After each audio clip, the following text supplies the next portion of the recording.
Story 1. My brother married my cheating ex-girlfriend, and she got pregnant later on. She demanded I reconcile and let the past go. I was all for the notion that people change, but now I just have one opinion about that. Even the toughest criminals might change, but cheaters always cheat. My brother learned the lesson the hard way. He insulted me and didn't believe me when I said that his beloved wife was a cheater. It really is your own blood. How can I be so sure she's a cheater? She cheated on me.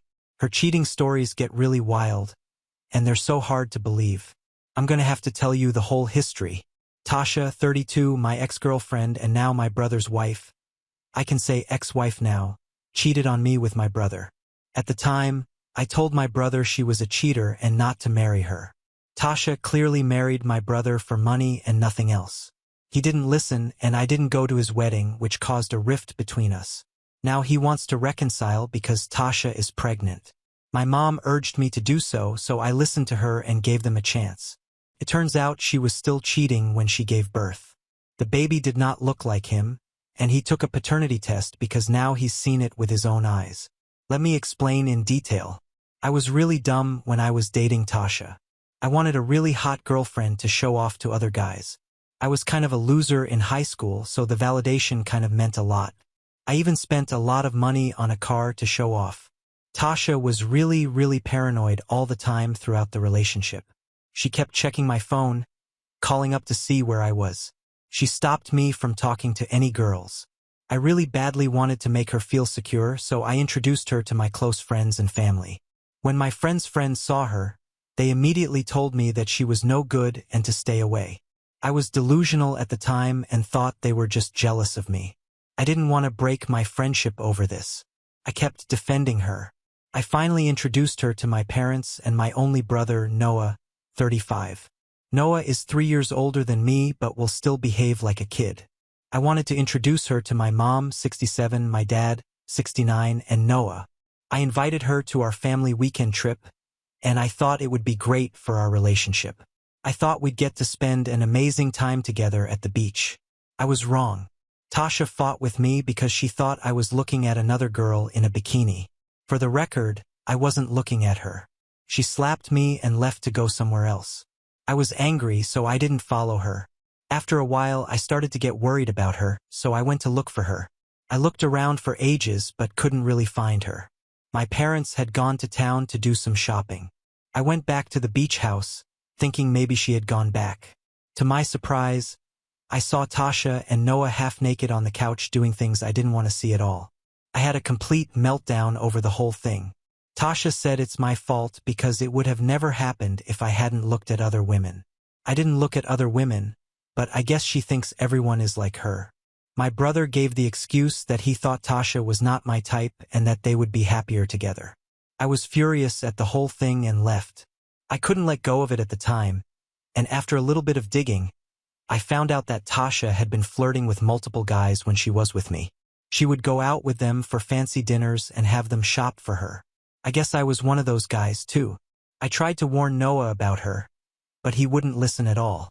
I didn't pay much heed or try after that. I was still furious about my girlfriend cheating on me with none other than my brother. I knew she would cheat on him too, and he'd catch her one day. He'd feel how I felt at the time. Things didn't quite go that way. A couple of months later, I got an invitation to their wedding. I was shocked that my brother was marrying someone he barely knew. That someone was a gold digger, a liar, and a cheater. At that point, I knew that if I didn't stop the wedding, there would be consequences for my brother. I wanted to protect him from her and his heart being broken in the future. I collected all the evidence I had against her to prove that she had a track record of cheating. I showed them to my brother, and he said that Tasha had told him the truth. She just wanted to try out different men until she found someone perfect. She had told Noah that he was the perfect person for her, and then they decided to get married. Everything she said sounded complete and utter bullshit, but my brother was blinded by her love, and he actually believed her. Noah is a huge spender, and it doesn't really matter to us because we're doing quite okay for ourselves. Noah earns a substantial amount of money but also has our parents to support him. We don't pay rent because we have our own apartments. My dad likes investing in real estate, so we have a huge amount of rental income, and we live in the apartments he owns. Life's been good for us, and I think Tasha wanted it too. I know she's a gold digger. She made Noah throw a grand celebration for their wedding. She spent a huge chunk of my dad's money on it. What's more scandalous is that she invited so many guys she was with to her wedding. Almost a quarter of the guests had slept with her. Others who came were her weird friends and my relatives. My family was not happy about the wedding. My mom just wanted her to be happy, but my dad hated her and was completely against the wedding. Her family didn't come to the wedding because they disowned her for some reason. I was invited, but I didn't go or participate in my own brother's wedding. My brother called me, begging me to come after I turned down the invitation. I told him that I wasn't going to come to my ex's wedding. Noah called me jealous and said I couldn't stand his happiness. That was the last time I spoke to him for 5 whole years. My mom recently called me and said he wanted to reconcile. I told my mom that he should reach out to me himself and that he shouldn't talk through her. She said she'd ask him to call me but begged me to give him a chance. I was reluctant about it, but I said that I would try my best. He then called me a couple of days later. He told me that Tasha is pregnant and it's been 5 years, and they're still fine. He wanted to rub it in my face that I was wrong about them and that Tasha turned out to be a faithful wife. He told me that I should put things aside and that we should reconcile to welcome the new baby. I decided to visit them, and they seemed like a happy and normal family. Noah took a dig at me for still being single and urged me to at least get a girlfriend. He thanked me for introducing him to Tasha and gave me credit for his happy family. The whole interaction pissed me off, and I was determined to prove him wrong. I was surprised the relationship lasted so long, so I tried to find some dirt on Tasha. Obviously, I found out about a lot of her deeds over the past few years. They were not surprising at all. She has cheated multiple times on my brother. She's been checking into hotels with guys, and I had all the proof. I also had screenshots of texts from a guy called John, 40. She ended on a bad note with him. He shared with me screenshots of her texting other dudes, too. He said that he didn't know she was married and that she used him for shopping and going out while her husband was out of town. I had found enough evidence to prove that Tasha was a cheater, especially thanks to John. Tasha called me home one day and said that it was an emergency and she was alone since she was pregnant, and I didn't want to leave her alone. I went to their house. She explained that Noah was at work. She told me she knows I've been asking all around about her and that she'll sleep with me so I don't tell Noah her truth. She invited me to the bedroom, but I declined and left immediately. What happened next was unexpected. She lied to Noah, saying that I asked her to sleep with me and blackmailed her, saying that I would prove to Noah that she was cheating. I told Noah that no such thing happened and she was the one who actually called me and offered to sleep with me, so I didn't tell Noah the truth about her. Noah wouldn't believe me at all. I tried to give him all the evidence that she was, in fact, cheating on him, but he was angry and didn't want to listen to a word I said. I kept trying to tell him through my mom and dad that she was cheating. Noah didn't want to listen to anyone. He got angrier that I tried to influence the whole family. Now my mom and dad knew about her deeds too, and my mom was really troubled about it. She didn't want Noah to be in a bad marriage, especially after they were having a kid together. My dad didn't care because he thought Noah was really stupid to be with her despite all the signs telling him that she was a cheater. I knew Noah to be gullible as a child, but now he was being plain stupid. My mom tried to talk to Noah to explain to him that Tasha was not good for him. Noah thought that I influenced her, and now she believes Tasha is a cheater through phony evidence. Noah got pissed at my mom, so to get him to talk to her, she gave in and decided to pretend to be convinced that Tasha is not a cheater. I distanced myself from Noah and his wife because there was no point in telling someone who didn't want to believe you. He was pissed at me anyway for seducing his wife. I got a call after a couple of months from Noah saying that Tasha was giving birth.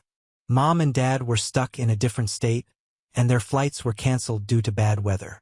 Noah was in complete panic. I didn't know what to do either, but I was with him. The birth was a really long and complicated process, but in the end, Tasha and Noah were blessed with a baby boy. I was really happy for them at the time, but then I saw the baby, and something felt strange. The baby had a few features that neither Noah nor Tasha have, and they can't be genes.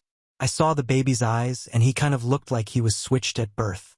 He had eyes that resembled a baby of Asian origin. I'm trying to put this as well as I can. At the time, I thought that maybe because it's a baby and all babies look the same kind of weird. On the inside, something was screaming and telling me that the kid was not my brother's. I visited them for a couple of days, and the more I looked at the baby, the more obvious it was that the baby wasn't my brother's. I laughed because at that point I felt like I had one. The baby was huge evidence that Tasha was a cheater. I could see it on my brother's face that he knew it, too, because he'd been acting so strange lately. He has no emotional connection at all with the baby. A couple of days later, my brother came to my house and addressed the elephant in the room. He told me that he felt the baby wasn't his and that Tasha cheated on him. He also revealed that they were careful to use protection, but Tasha just gave the excuse that it failed. I took out all the evidence that I had collected and showed it to him. I proved to him that night that she'd been regularly cheating on him. Noah sobbed and wept the whole night while Tasha kept calling him again and again because she couldn't deal with the baby alone. I advised Noah to do a paternity test to make things clear. When Noah did the paternity test, the results showed that he wasn't the father. Noah had a huge argument with Tasha. We were all there to witness it because Noah called us all so that he wouldn't have to fight alone. Tasha had nothing to argue about because she was clearly in the wrong, but she tried to be the victim by accusing Noah of not trusting her and doing a paternity test without her knowledge. She threw the biggest tantrum ever and started screaming and throwing stuff, scaring and waking up the baby. Noah decided to stay at Mom and Dad's house for a couple of days. He took the baby with him because he didn't trust Tasha to take care of him in such turmoil. I felt like Noah was kind of getting attached to the baby, and so were Mom and Dad. Noah sent Tasha the divorce papers, and she wasn't really ready to give Noah a divorce. At first, she completely denied the fact that she cheated and accused Noah of faking the DNA reports. After taking another test that proved Noah wasn't the father, she started giving stupid excuses for her cheating behavior. She tried to prove that the baby was conceived through IVF and that they had a sperm donor. She couldn't prove her claims, so the court granted the divorce on the grounds of adultery, but she got the child custody as my brother had no right to the child legally. She also demanded maintenance and child support. The court said that she couldn't demand child support because the kid wasn't Noah's and that she didn't deserve maintenance either. Tasha blamed the whole divorce on me and kept blowing up my phone. She also begged Noah to take her in because she had nowhere to go with the baby. My mom and dad offered to help her out for a couple of weeks until she could find accommodations and a job. I don't think she deserves my parents' pity, but what can I say? They're really good people. I still can't believe my brother could be so stupid and gullible as to marry Tasha. I know I shouldn't hold grudges, but I feel my brother is the bigger idiot, and he, too, got what he deserved. My ex-girlfriend cheated on me with my own brother. My brother married her despite my telling him not to.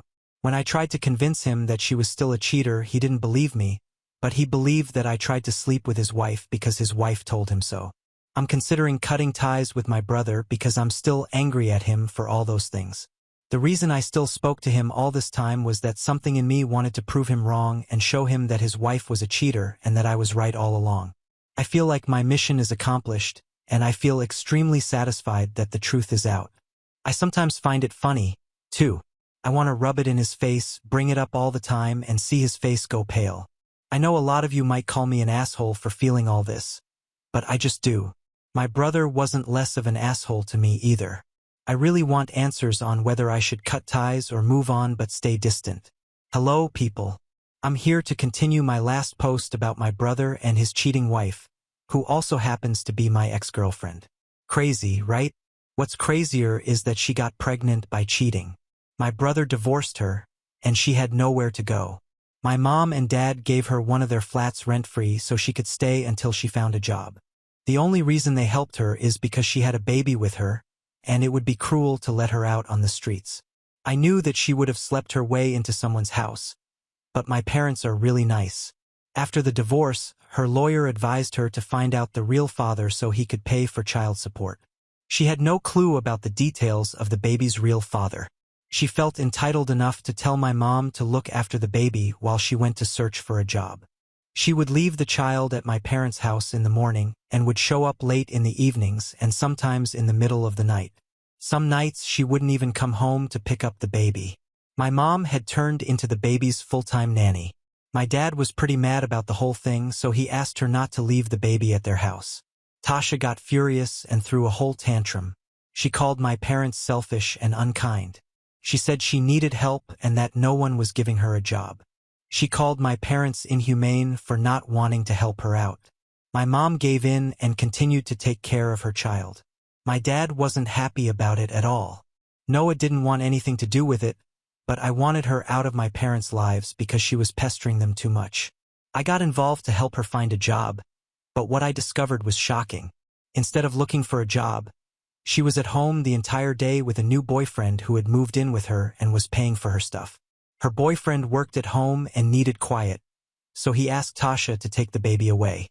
As soon as I found out the truth, I told my parents, and they refused to look after the baby. They also gave her a week's notice to leave the house and find a new place for herself. Her new boyfriend was just with her, so he could live rent-free. So when Tasha asked him to find a house for them, he dumped her and ran away.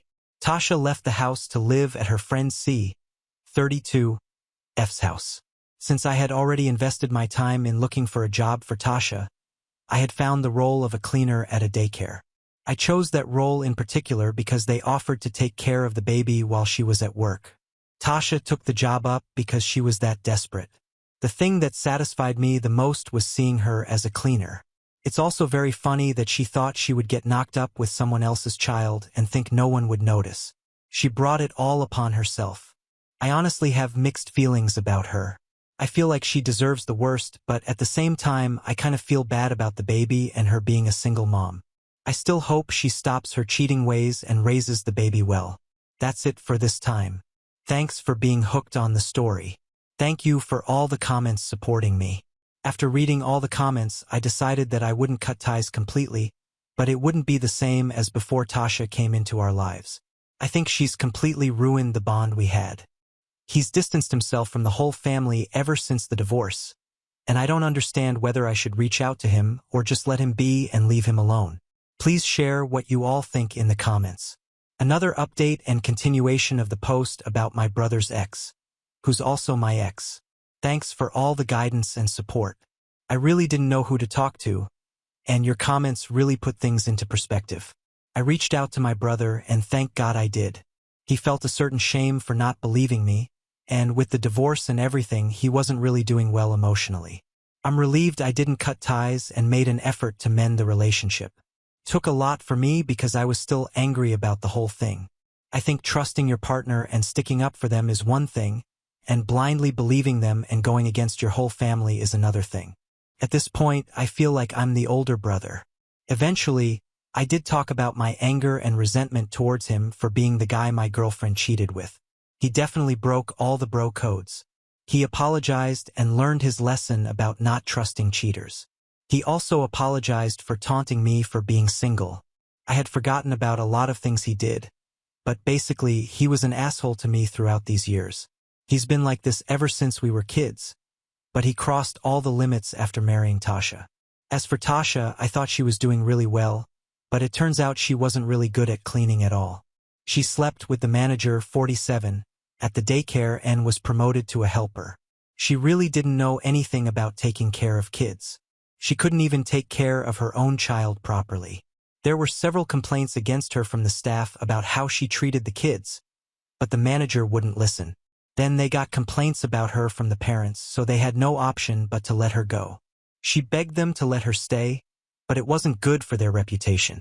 The manager ended his relationship with her, too. She was now jobless and desperate again. After a long search, Tasha finally found the baby's father, Kyle, 39. Kyle was a rich, middle-aged Asian origin man who was also a cheater like Tasha. He was already married to a wonderful lady, Rita, 37, who must have been extremely heartbroken when she found out her husband cheated on her and he had another child. Tasha insensitively showed up at their doorstep. When Kyle denied having anything to do with her or the baby, she called the police on him and sought legal help. Kyle was asked to do a paternity test, which proved that he was, in fact, the father of the child. Rita couldn't conceive, so she decided that they would claim custody of the child. They fought a case in court, But Kyle wasn't really interested in keeping the baby, so they lost the case.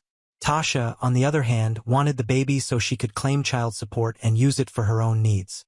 The court asked Kyle to pay child support to Tasha, and she received a huge sum every month. Her child would be taken care of the whole day at the daycare while she found a new guy to fulfill her needs. Tasha turned out to be worse than I ever thought she'd be. She's not going to stay pretty and young forever, and she really needs to get a career so that she's not dependent on anyone. Any sane guy would never marry her after what she's become. She swings from one guy to another for her own benefit, and one day she's going to end up in a lot of trouble. I just feel really terrible for the poor child. I hope she amends her ways because for now, her life has become really easy, but I'm pretty sure that there are tough times ahead for her. My brother and I are just watching and hearing about her all the time. I love how everything in this town spreads like wildfire. She has a bad reputation now, and no good guy would want to be with her knowing her gold-digging tendencies. The company she's in is not good, and I just hope it doesn't affect the baby. Hello, everyone. Surprisingly, I have more updates on Tasha and her cheating, gold-digging, and living like a freeloader tendencies. As I predicted in my previous posts, she wouldn't really be in good company. Some guys are just not good and want to take advantage. I respect women who have an active sexual life, but the guys she's with are criminals and have really strong links to selling drugs. She currently lives with a guy, and she overdosed while taking drugs with him. I'm not going to go into details about what she was taking.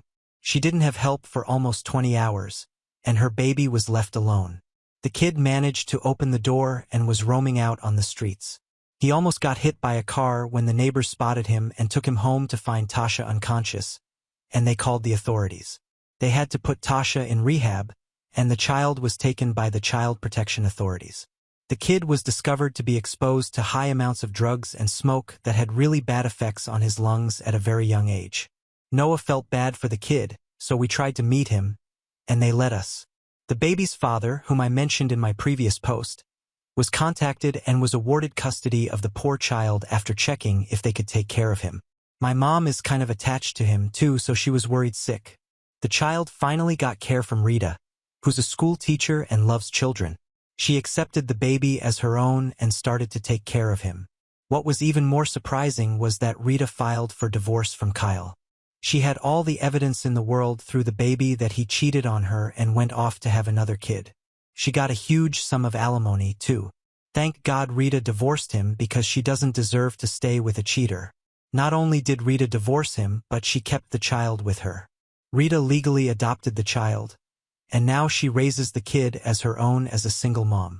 I think she's doing pretty well, and I'm happy the kid has a good life. She also lets my mom meet him since she's so concerned and attached to him. My mom didn't really want to deal with Tasha's tantrums, so she never thought to reach out to her. As for Tasha, the overdose landed her in the hospital for a couple of weeks. She would have died if she had consumed more drugs that day or had not been found lying unconscious. The kid was malnourished and weak. He was hungry and had a severely soiled diaper on. He was almost going to be hit by a car and had been crying a lot. If the kid hadn't managed to open the door, it could have been too late for them. Tasha had to go to rehab for 6 months and had to pay a huge fine because if she didn't, she would have to go to jail too. My brother visited her out of pity because he thought she would be upset about losing her child. She doesn't care. She was just upset about not getting child support from Kyle anymore. But she was happy she didn't have to look after the baby anymore. After getting out of rehab, Tasha went straight to Rita's house to discover that she had divorced Kyle. She took the opportunity and asked Rita for money so that she wouldn't take the baby away from her. Little did Tasha know that Rita had legally adopted the baby. Rita called the cops on her for threatening her with money and had a restraining order put up against her.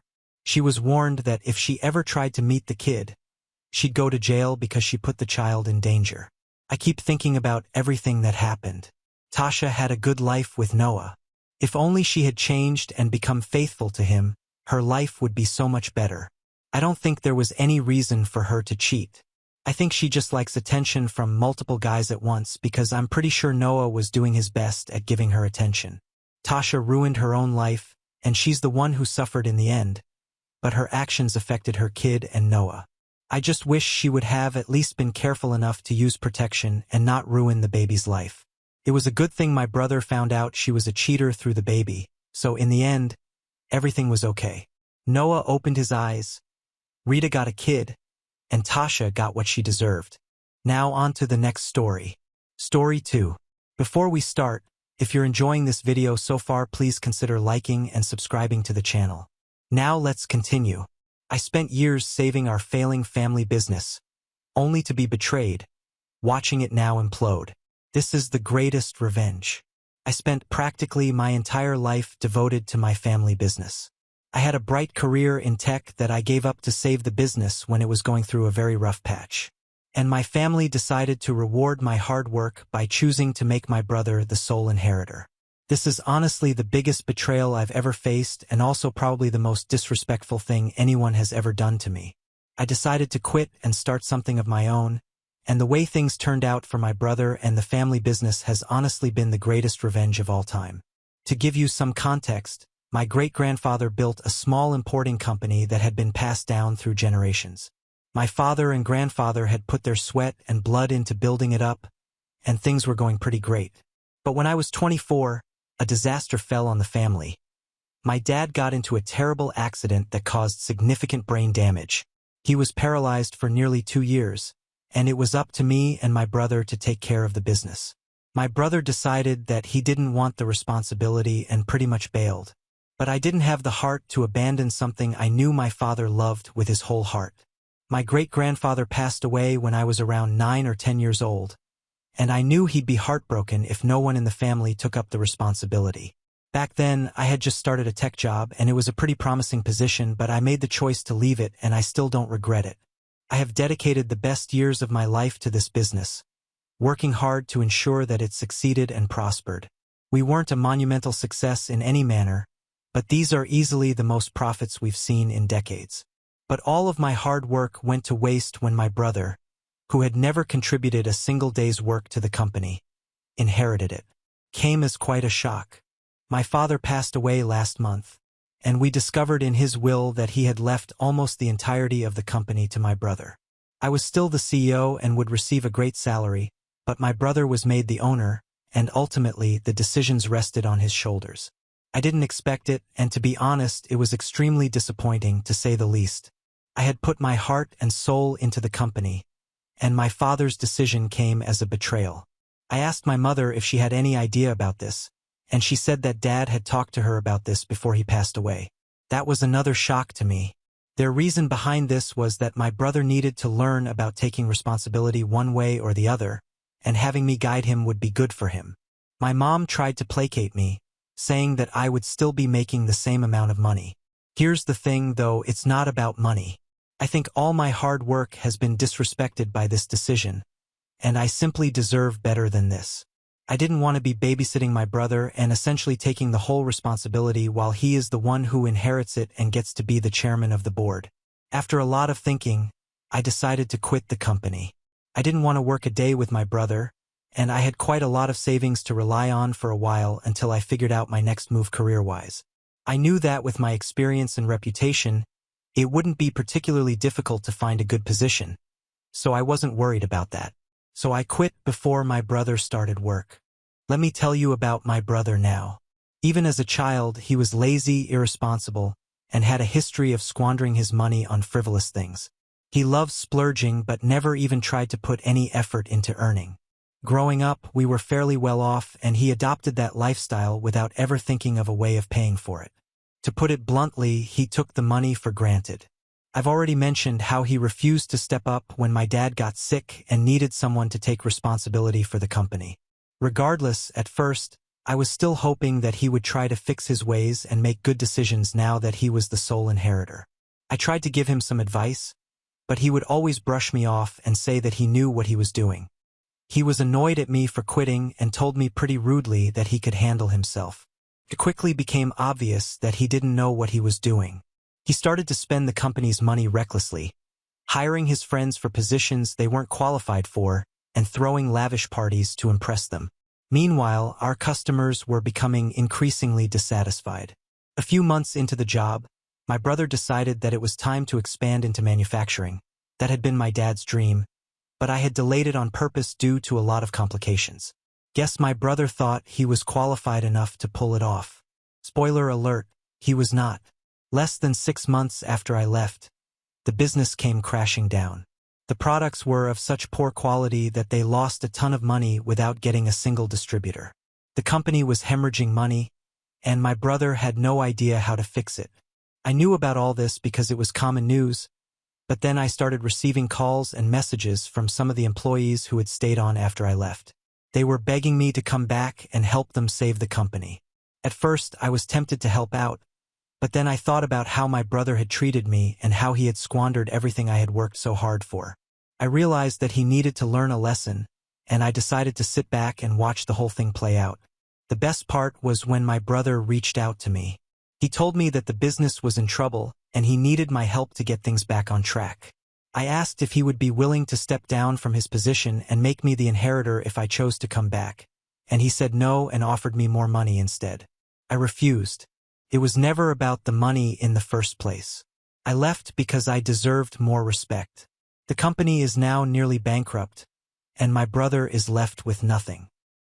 His friends had abandoned him, and he was left to pick up the pieces on his own. Most of the employees have been fired, and many others have quit. Truly is a sinking ship. I can't say that I am not tempted to gloat. After all, my brother had made my life a living hell when I was working at the company, and now he was getting his punishment. But I also know that bankruptcy would have real consequences for the employees who had worked so hard for the company. I also feel awful that a business that has been in the family for generations has come crashing down into nothing. But I don't regret quitting. Update 1. Wow, I'm overwhelmed by the response to my post. Thank you all for your support and encouragement. It's been great reading all your comments and seeing that I'm not alone in this situation. I've been taking some time to myself to figure out my next move, and I think I have a plan. I do want to start a business of my own in the future, but now I think I'll try to take up a new job, leveraging my skills and experience. I'm excited to see where this journey takes me, and I'll be sure to keep you all updated on my progress. It shouldn't be that difficult, but you never really know how things might go in this economy. Send me luck. Update 2. It's been a few months since I last updated, and I'm really happy to say that I have found a new job. It's not as great as I was expecting, but I think it's more than enough for now. It's been a lot of hard work, and I'm still adjusting to working for someone else instead of taking my own calls all the time, but it's also been incredibly fulfilling. As for my family business, it's a sad story. Many of you have asked about my brother and what he has been up to this whole time, and there isn't much to say. There's not much left of it now, and as far as I know, he has sold the company and is not doing well financially now. He had to sell his fancy cars and the townhouse he bought. I don't know where he's living now, and I'm also not in touch with my mom. I know my dad left enough money for her to live comfortably her whole life, and I would help her out if she ever needed it. My problem is with my brother, and not her. It's a shame what happened, but I've moved on, and I'm excited about my future. Thanks again for all your support. It means a lot to me. Update 3. Hey everyone. It's been a while since I posted an update. I just wanted to share some good news. I'm working on my startup. I had my job for nearly a year, and I've been able to gather the proper resources during this time. I have a small team of dedicated employees, and we're working on some exciting new projects. It's been a lot of hard work, but I'm so happy with the way things have turned out. As for my family business, well, it's officially gone. It's a sad ending to a long legacy, but sometimes things just don't work out. I'm grateful for the lessons I learned along the way, and I'm looking forward to a bright future. Thank you all for your support. It's been a great journey. Now on to the next story. Story 3. Husband secretly booked his mom and himself on business class on our honeymoon and gave me a separate economy ticket. So I confronted him in the lounge, in front of everyone. So I 32F and my husband Van 36M got married recently. We have been together for 4 years and were engaged for the past 8 months. I met him when I was 29 years old. I was working as a manager at a bar, and he used to frequently come to the bar as a customer. We struck up a conversation and he asked me out. I refused, and he would keep coming to the bar to find reasons to talk to me. My coworkers would tease me about it and tell me how sweet this was of him. One day, I just decided to give him a chance, and the rest is history. Everything about Van is great. He is sweet, kind, mature, financially independent, and plans all our dates. The only thing I have a problem with is his mother, Naomi. Now, before you judge me, I used to love his mom when I first met her. You see, Van was 13 when his parents split up. His dad, Matt, had been cheating with a female coworker. As you can imagine, this completely broke Naomi's heart because she and Matt were college sweethearts. Matt begged her to forgive him, saying how he had never been with anyone except her, which is why he lost himself and made such a stupid mistake. But Naomi refused and filed for divorce. Of course, what Matt did was horrible, but Van was too young to understand anything and was heartbroken to see his parents split up. His dad got the weekends while he would be staying with his mother during the weekdays for his school. Regardless of what Matt did to break up their family, he was a good father to Van. He would be there for Van and cheering him on for every sports event or meeting the teachers during parent-teacher meetings. Matt was quite an involved father, and most importantly, he allowed Van to be himself. Naomi, on the other hand, was extremely strict. I don't know, maybe it was because of Matt's cheating, but she had become extremely possessive about Van. Here are some of the things that Van has told me that he wasn't allowed to do. He wasn't allowed to stay out late with his friends. He wasn't allowed to date. He wasn't allowed to join his friends for any picnic or class trips. He wasn't allowed to be near any water bodies. No sleepovers with any friends. When Van had told me these rules, they sounded extremely ridiculous, but Van explained how his mother would justify them by saying that she was lonely without him and that she just wanted to protect him from the rest of the world. As you can imagine, Van quickly realized that he liked staying with his dad more than his mom. Matt never had any of these rules. The only rule he wanted his son, Van, to follow was to not stay out too late and to always share locations with him when he went out with his friends, just in case he was ever in an emergency. Whenever there was a class trip coming up, Naomi would forbid Van from participating, but Matt would enroll his name and would encourage his son to join the trip. This would result in a huge fight between Naomi and Matt, with Naomi threatening to take him to court. If Van wanted to go out with his friends, his mother would refuse, so he would wait for the weekends when he would stay with his dad, so then he could go to concerts with his friends or eat out. When Van started growing into a teenager, he started hating living with his mom because they would have constant fights. She would have a problem with his dressing style, his hairstyle, and his friends. He would spend all day in his room hiding until the weekend when he would be finally free with his dad. When Van turned 17 years old, Matt introduced him to his current wife, Heather. Heather is a sweet person and has always loved Van as her own son. She had faced fertility issues early on but had to eventually accept that she could never have a child. But when she met Matt, she was pleasantly surprised to know that he had a son. Heather sort of became a second maternal figure for Van, who adored her as well. But this was something that was unacceptable for Naomi. She just couldn't let another woman into her son's life and would have huge fights with Van regarding this. She would try to poison his mind by saying how his dad was probably cheating with this woman while still married and that he should not accept his dad's second wife. This was, of course, not true since Heather came into Matt's life long after he was divorced and living alone. However, Naomi refuses to accept this and starts to make Matt's life difficult by not allowing him to see Van. Van would excitedly wait for the weekends to come, but Naomi would tell him that he wasn't allowed to see his dad, since there was no guarantee what kind of a woman Heather was, and she couldn't allow him to live with strangers. This, of course, led to a lot of nasty fights between Matt and Naomi because she refused to budge. When Van turned 18, he was finally an adult.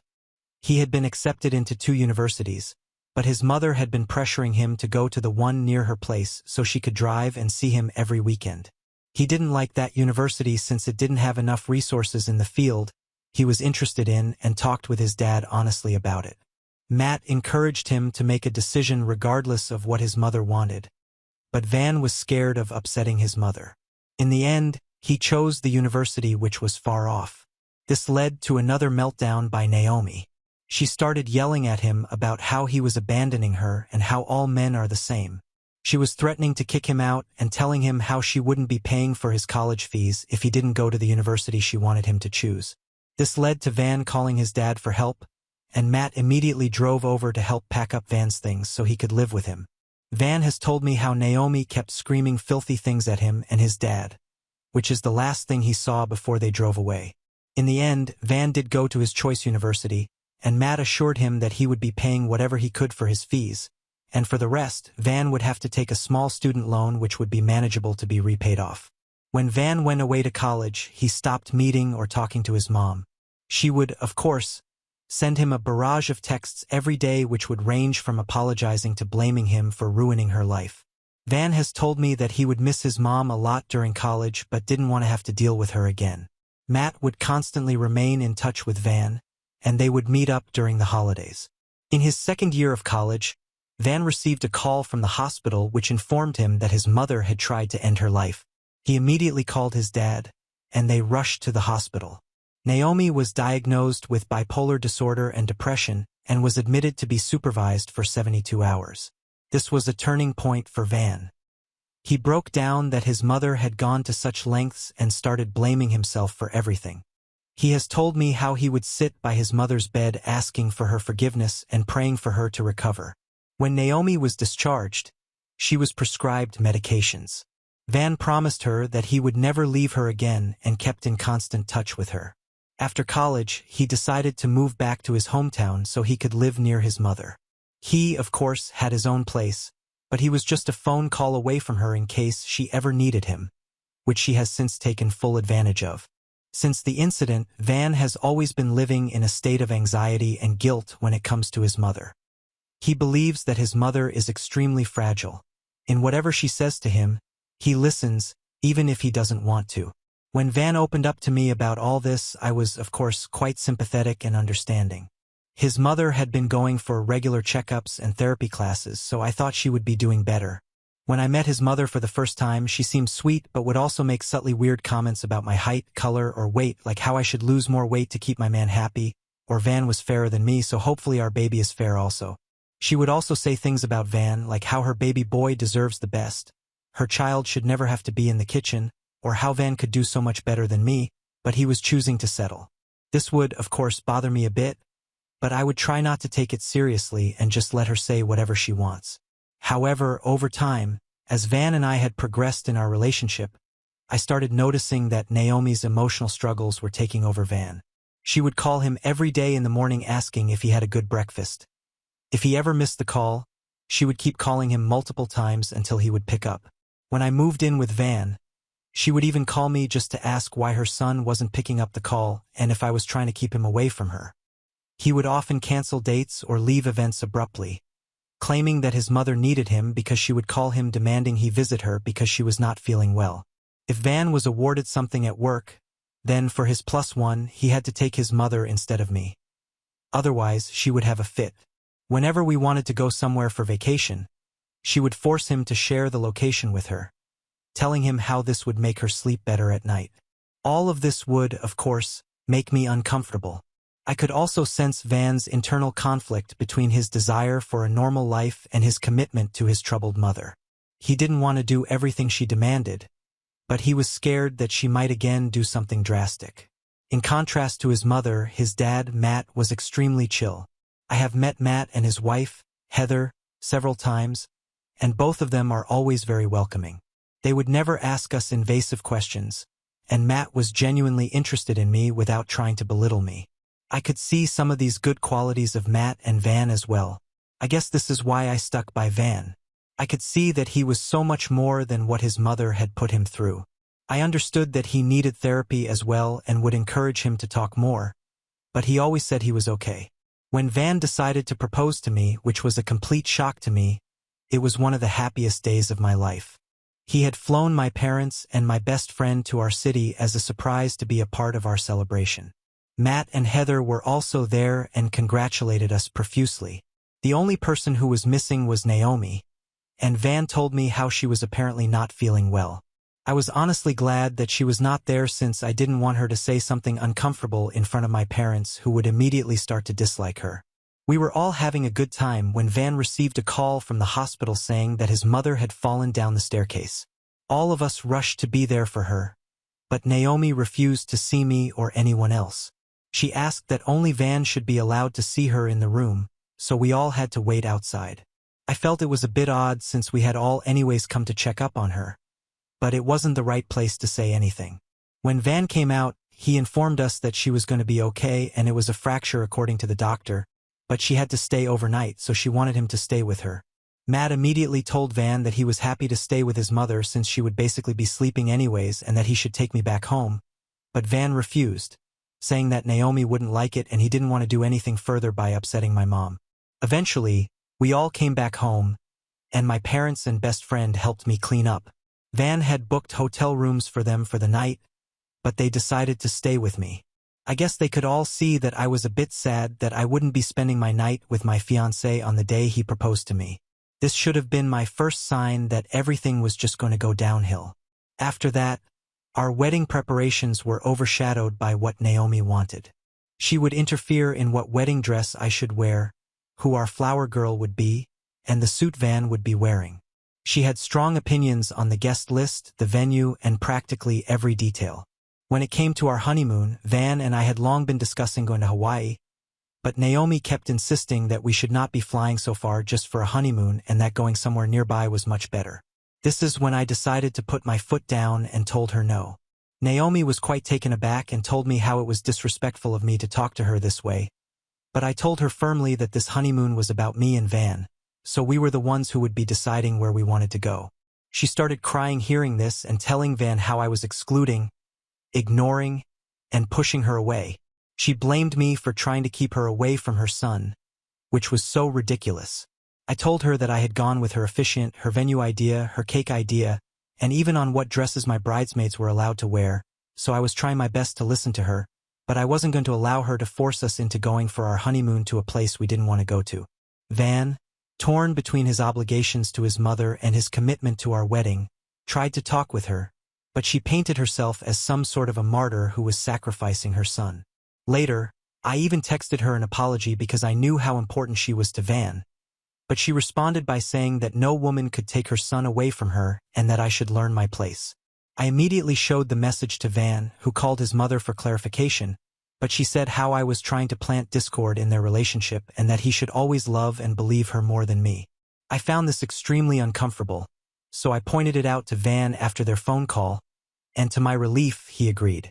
He assured me that we would stick to our original plan and go to Hawaii just like we had decided.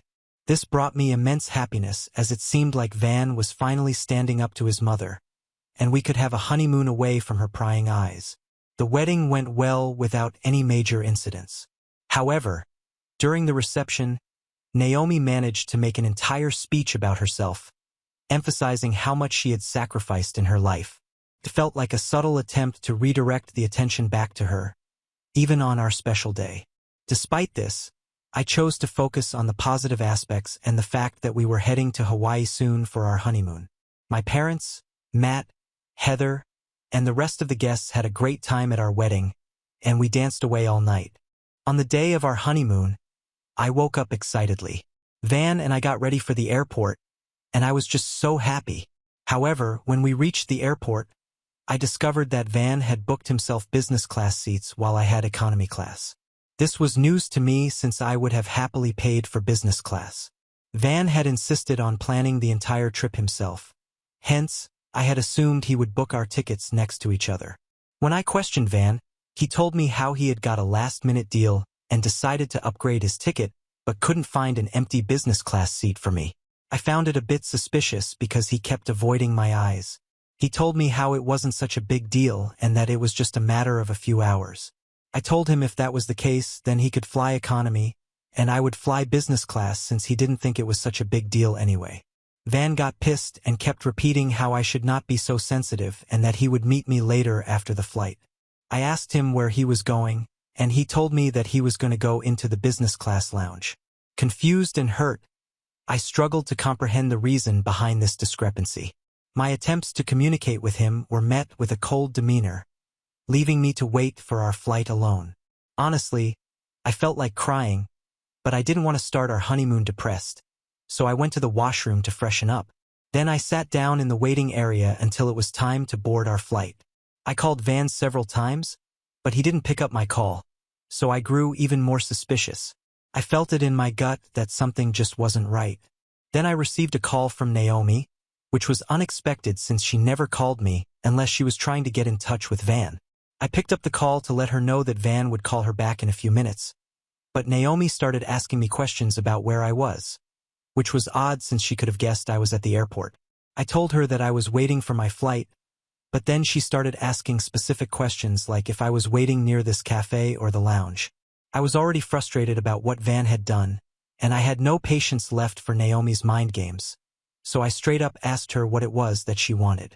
Naomi hesitated and then, in her usual taunting tone, started saying how I should not lose my cool, but that she was coming for our honeymoon also. I lost my cool at that moment and yelled at her if she was joking. Naomi told me how she just wanted to be close to him and didn't want him to fly so far away from him, so she had convinced him to let her fly with us. I was so angry by that point that I just cut her call short and walked to the business lounge.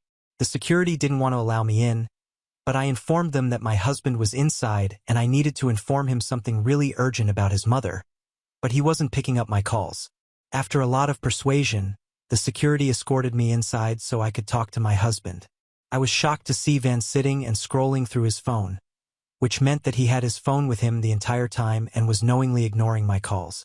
I walked towards him, and he looked up in surprise to see me with the security.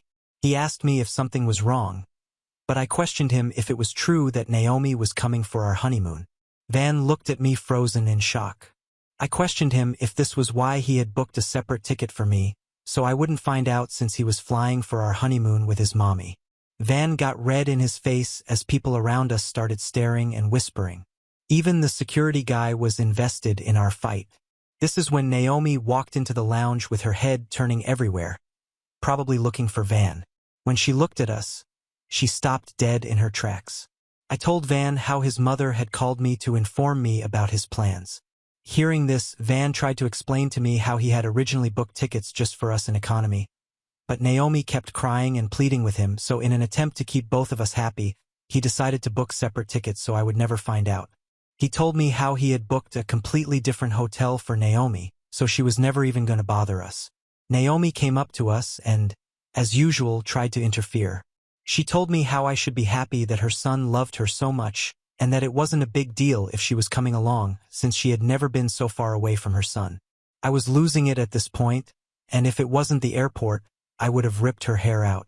Instead, I had to remain dignified, so I yelled at my husband loudly, saying that I was embarrassed of marrying a child who could not go anywhere without his mother tagging along with us and how he seemed more like her husband than her son. Van started whispering how I was trying to embarrass him in front of affluent people and how we could have this conversation later in Hawaii. I laughed at his face and told him that he could have fun on his honeymoon with his mommy since I was done with this marriage. Naomi and Van looked at me wide-eyed in shock as I walked out. I tore my tickets in half and booked a cab home. Ultimately, Van also decided not to go and rushed back home and started to berate me how I had no right to talk to him that way and how he did what he thought was right. He told me how Naomi had to fly out alone since she didn't want to waste her ticket. I just locked myself in the washroom so I could cry because I couldn't bear to see his face. This all happened yesterday, and I have been in a daze ever since. I clearly know that our marriage is over because neither is my husband asking for my forgiveness nor is he talking to me, which really hurts me. Walking out of this marriage is a huge deal when just 3 days ago I was looking forward to spending the rest of my life with him. This is why I am on Reddit. I'm asking for advice on leaving my husband after he wanted to bring his mother for our honeymoon. Update 1. Wow. Thank you everyone so much for all the hundreds of comments and DMs I've received. When I wrote this, I didn't think I would have so many internet strangers reaching out to me and offering comforting words. I have gone through all your comments, and I agree with some of you that I need to have one last discussion with my husband regarding this. If my husband continues to support his mother, then I will have no choice but to end our marriage since I can't keep fighting with him about this. Our entire life, Naomi clearly doesn't care about us since she had the audacity to fly to Hawaii alone when she knew this all happened because of her. I will update you once we discuss this. Update 2. It has been a month since my last update, and a lot has happened since then. After my last update, I've decided to take a bold step. The situation was too overwhelming, and I couldn't let it linger without a proper confrontation. So I packed up my bags, determined to have a conversation with Van when he returned from work. This conversation could either break our marriage or make it better. When Van walked through the door and saw me waiting for him, a mix of surprise and concern flickered across his face. I asked him to sit down and offered him a glass of water. The tension in the room was palpable. We hadn't been communicating since the incident, as he still felt like I owed him an apology. Taking a deep breath, I decided to open up about everything right from the start. How his mother had made me feel from the beginning of our relationship. I detailed how I noticed the change in his behavior when she was around and how he seemed to transform into a different person around her. I acknowledged the guilt he carried in his heart due to his mother's past, the sacrifices she claimed to have made for him, and how it had slowly eaten away at the foundation we had built. Tears welled up in my eyes as I expressed how difficult she had made my life with her constant interference, not just in our wedding but also in our honeymoon. I poured out my feelings, explaining that I fell in love with him for his kindness and sweetness, but the dynamic with his mother was eroding what we had. I cried as I spoke, laying bare the emotional toll it had taken on me. As I reached the end of my speech, I noticed that Van, too, had tears streaming down his face. It shocked me to see him break down like this. He began to speak, expressing that he had no idea I had been feeling this way since the start of our relationship. He confessed how he had grown accustomed to taking care of his mom all his life, always living in fear that something bad might happen to her. His tears flowed uncontrollably as he shared the constant internal struggle he faced. He told me how he had become so conditioned to always take care of her and put her needs above everyone else that he didn't know how to come out of it. He explained how he knew that bringing his mother on the honeymoon was wrong, but she had guilt-tripped him, and he had caved, thinking it was the best course of action just to keep her happy. I pointed out to him that if his mother had really wanted to be near him, then she would not have gone to Hawaii and stayed behind for him. He nodded and told me that he had been blind to see all her manipulations until now. The weight of his emotions became apparent as he went down on his knees, apologizing to me repeatedly. This broke my heart, and I hugged him, understanding the immense suffering he had endured. It became clear that this man needed counseling, and as long as he recognized his faults and was willing to work on it, I was ready to go through this marriage with him. In the following 2 weeks, Van made an appointment and began seeing a therapist. He also had a heartfelt conversation with his dad regarding all this. Matt had no idea about the incident and was taken aback that Naomi had caused all of this. His dad echoed the same sentiments I had shared and told Van how it was time for him to stop worrying about his mother and live his life unapologetically. With the guidance of his therapist, Van has decided to go low contact with his mother, recognizing the need for space to sort out his thoughts. But this is going to be a very difficult decision since Naomi keeps calling him all the time. He hasn't told her about the therapist, but she is definitely going to flip out. He plans on telling her this coming weekend to give him space, and if she refuses, then he will have no choice but to block her. Overall, I think this has been a significant development, the right step toward healing our relationship. I understand that the journey won't be easy, but for the first time, it feels like we are moving in the right direction. Update 3: 3 months have passed since my last update, and I want to express my gratitude to everyone who has been following my story and offering support. It's been a roller coaster of emotions, and I appreciate the encouragement from this community. Firstly, Van did have a conversation with his mother after the talk with his therapist. As expected, it didn't go smoothly. She unleashed a barrage of accusations, screaming and yelling at him, blaming me for taking him away from her. She insisted that he should divorce me, claiming that I was the reason for their strained relationship and that they were so much happier before me. However, Van finally put his foot down. He firmly informed her that he would not tolerate her manipulative behavior any longer. He made it clear that she needed to respect our relationship and boundaries. After delivering this ultimatum, Van took a decisive step. He blocked his mother from his phone. I did the same as well. This move was necessary for both our sanity and the health of our relationship. Naturally, his mother then began to complain to anyone who would listen about being abandoned by her son and how terrible her deal was. The gossip and rumors did get back to us from various acquaintances and family members, but we remained resilient and focused on our own happiness. Matt, Van's dad, has played a crucial role during this time. He has stepped in occasionally to check up on Van's mother, ensuring she was doing okay and taking her medications regularly. Since cutting ties with his mother, Van has experienced a notable improvement in his emotional well-being. The cloud of anxiety and guilt that had lingered over him before is no longer present. We have started going out for date nights without the constant interruption by incessant calls from his mother, creating an environment where we are able to truly enjoy each other's company. As for what happened to our honeymoon, Van decided to fix things and surprised me with a trip to Hawaii. This time, we both flew business class together, finally having the peaceful and romantic getaway that we had envisioned. It was a wonderful vacation that allowed us to strengthen our bond and create positive memories together. Overall, I do feel a sense of happiness and optimism for our future. Despite the challenges, my husband's growth and commitment to our relationship have been evident. If there are further developments, I'll be sure to update you all. Now on to the next story. Story 4. My fiancée cheated with my brother. Later, I catch her pregnant, so I make them regret it. I am 28. Was living what I thought was the perfect love story, engaged to the woman of my dreams, Selena, whom I met in college and had an immediate connection with because of her kind and extroverted behavior. For me, it was a complete fairy tale. But as we all know, not all fairy tales have happy endings, and that's exactly when I woke up from my dream to the harsh reality. Our relationship was long distance after dating in college for a few years, and us coming from different cultures made everything pretty hard for us to continue. So after 2 years of relationship, we called it quits and went on our separate ways. But destiny had other plans for us. I have a younger brother. I'll call him John. He is a very extroverted person, always partying and going to clubs. Unlike me, he was a very spoiled kid, as he is the youngest in the household, so no one really disciplined him for his actions, language, or morals. I love my brother, but we have a very off relationship. My parents always put my choices aside to fulfill his because he was younger. After becoming a German translator, I rarely met my parents and my brother except on occasions or at parties. It wasn't like I had no affection for them, but the way they treated me made me distant for some time.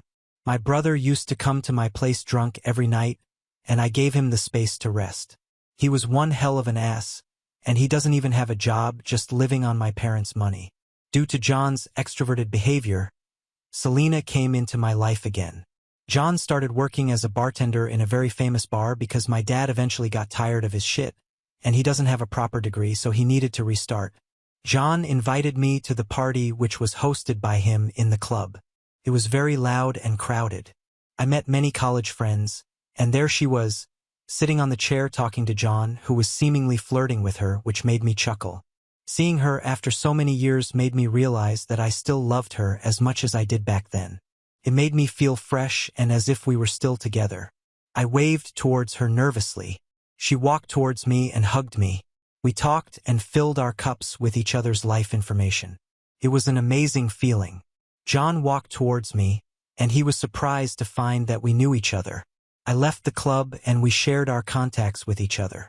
Something about her behavior made me realize that maybe she wanted me again, her signs and the way she was talking to me. One good thing was we both didn't date anyone seriously after our breakup.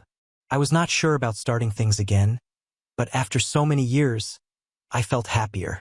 The reason behind our first breakup was long distance, but now we both are working in the same city.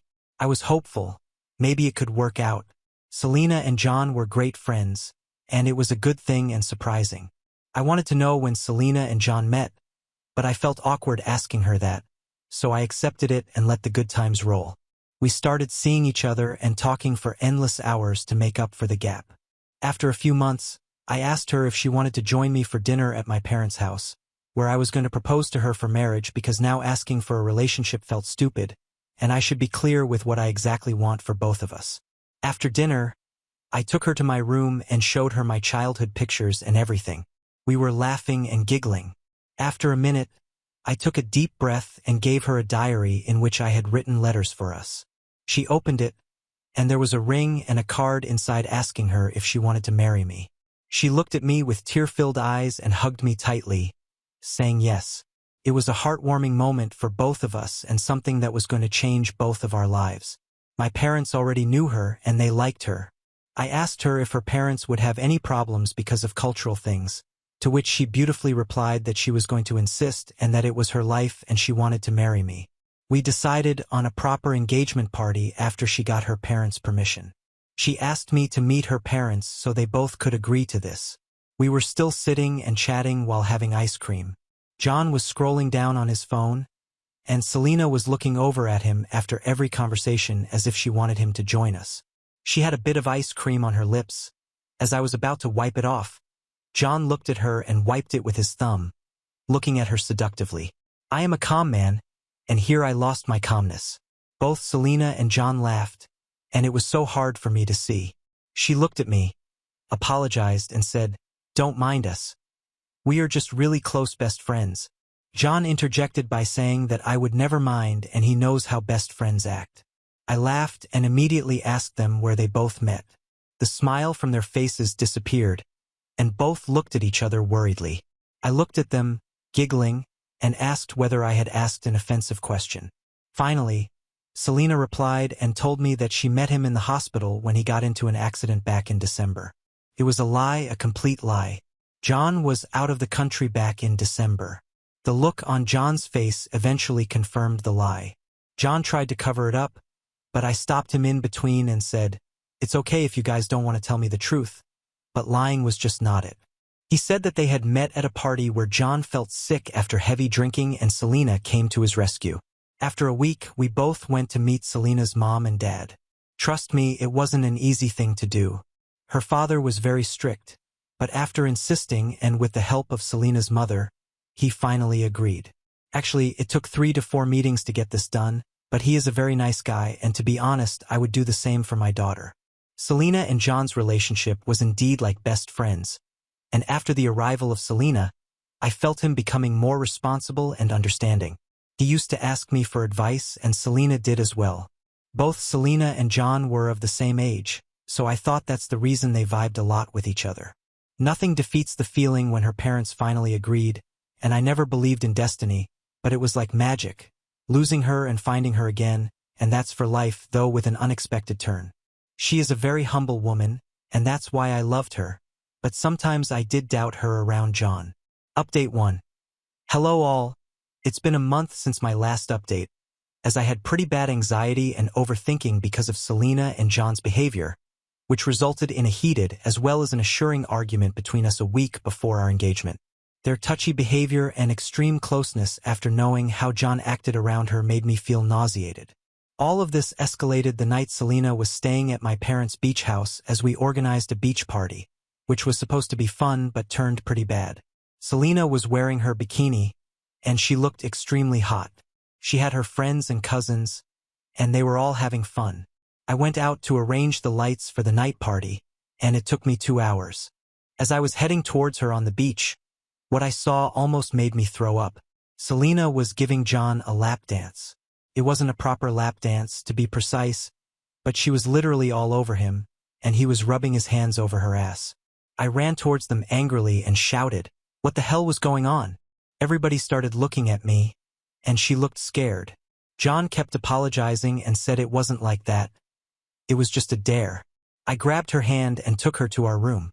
I punched my hand on the wall and threw each of my thoughts on her face. Selena looked terrified and disgusted. She said there was nothing between them. She told me that if she was going to be disloyal to me or attracted to my brother, she would have let me know the day I met her. She also said that I was just overanalyzing and John was her best friend. And before meeting her, they both used to have a lot of fun, and if that's bothering me, she will keep her boundaries from now on. She also claimed that I have always been an overthinker and that it's normal to feel insecure sometimes, but I should give her a chance and trust her. Did I forget about it? No. Did I think of it again and again? Yes. That glimpse of them was pretty hard to forget, and I couldn't sleep for days, but they both maintained their distance. Mom was pretty mad at John for acting like an ass and scolded him. He apologized before that, and I forgave him. Finally, the day of the engagement arrived, and everything went pretty well. We decided to celebrate our engagement in the chapel where we took our own vows, which was fun and emotionally and romantically beautiful. She looked extremely beautiful and like a dream in front of me. We danced and had so much fun. It was the most beautiful thing ever to happen in my life, and if you told me it would have happened 4 years ago, I would have laughed. John was pretty heavy on the drink, and he danced like crazy. Selena never drinks, so I refused to do it either. After the party, we both kind of prayed and made wishes for each other. She kept kissing my face like crazy, and it was so cute. I took her to my place and we made out with each other. It was so hard for me to control, and then I had to ask if she wanted to do it. She held my hands and told me that she wanted to wait till marriage and make it special. I laughed and agreed with her. A few days later, while coming back to my place, I decided to meet Selena after work. As I entered her lane, I saw John leaving her house.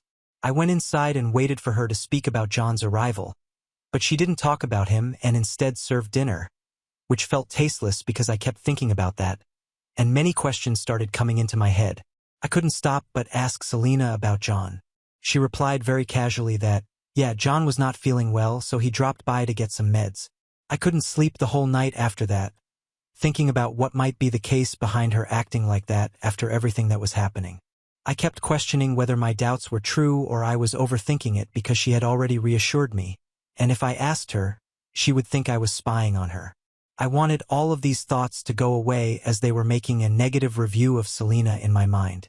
She seemed suspicious to me by the way she acted. She always kept her phone upside down, and I didn't even know her password. I never saw her doing something on her phone in front of me. She always had her internet off, which was very weird. The next morning, I asked Selena if she wanted to get married next month and it would be a destination wedding. I wanted to plan it with her, but her reply was dry and uninteresting. She asked me to wait if she wanted to get promoted in her hospital, so she couldn't avoid taking leaves for any purpose. She used to reply to texts and call me all the time, but now her replies are late, and she is always irritated, so I gave her the space she needed. Update 2. Hello guys. It's been 2 months since the last update, and I don't know how to put everything in words to elaborate on my situation, but sometimes your overthinking isn't overthinking. Our story was a fairy tale and a dream of my life which turned into a nightmare in a few moments. Took a very hard toll on my mental health, and I am seeing a psychologist. After her dry texts and behavior, she refused to meet me, saying it was her workload. I used to purposefully call John and Selena to see if they were together, but they never picked up my call, which made me doubt it further. I was going mad with sleepless nights thinking my fiancé might be f***ing my brother, and I needed to find the truth. But instead of making assumptions that might not be true in reality, I decided to check up on her on the weekend and surprise her with her favorite macarons and flowers. I drove towards her place and knocked on the door, but nobody answered. After knocking 3 or 4 times, I stepped back, and suddenly I saw John's car on the side of the road. My stomach was heating up with anxiety, and I panicked. I didn't know what to do, so I called her, but she didn't pick up my call. I was going to call John, but then I decided to stop and go back inside my car. After a while, I finally saw John coming out of her house, and my overthinking came true. How can they both meet and not tell me about it after promising me to maintain her boundaries and respect my feelings? She was meeting him behind my back. I don't know what their relationship was, but meeting someone behind your back is minor cheating, which leads you to a maniac state of thoughts and insecurity. You cannot eat, sleep, or focus on work. Your body becomes numb, and you don't know how to deal with it. As soon as John left, I got a call from Selena. I asked her if I could come over, and she immediately agreed. I wiped off my tears and went inside. I gave her the flowers, and she hugged me tightly and kissed my face for 2 straight minutes. I sat on the sofa, and she placed her head on my lap, having one of the macarons. I looked at her innocent face and couldn't believe that she could do something like that. Selena was a very religious and high-moral person. After being in each other's arms for a while, I wanted to go to the washroom. After I was done, I was washing my hands, and then I saw something that changed my life, and I almost died of a panic attack. It was a positive pregnancy test lying next to the dustbin, maybe thrown in haste that it never made it inside. As soon as I took it in my shivering hands, it sent shock waves to my body. The test was like a dagger in my heart. Selena was banging on the door of the bathroom. She knew. She fing knew. I opened the door with the test in my hand and tears in my eyes, and she looked at me in disbelief, fear, and lots of other emotions. I couldn't find any words to express my betrayal coming from her. It was to be expected from John, but from her? I asked her in a stammering voice, how could she do this to me?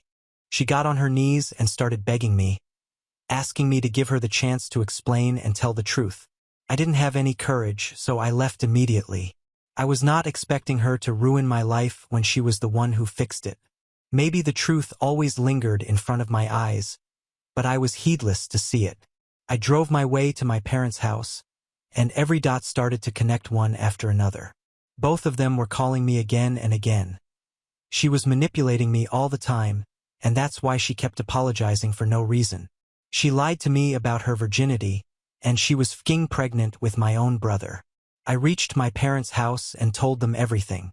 John was sitting there, and his face showed no remorse.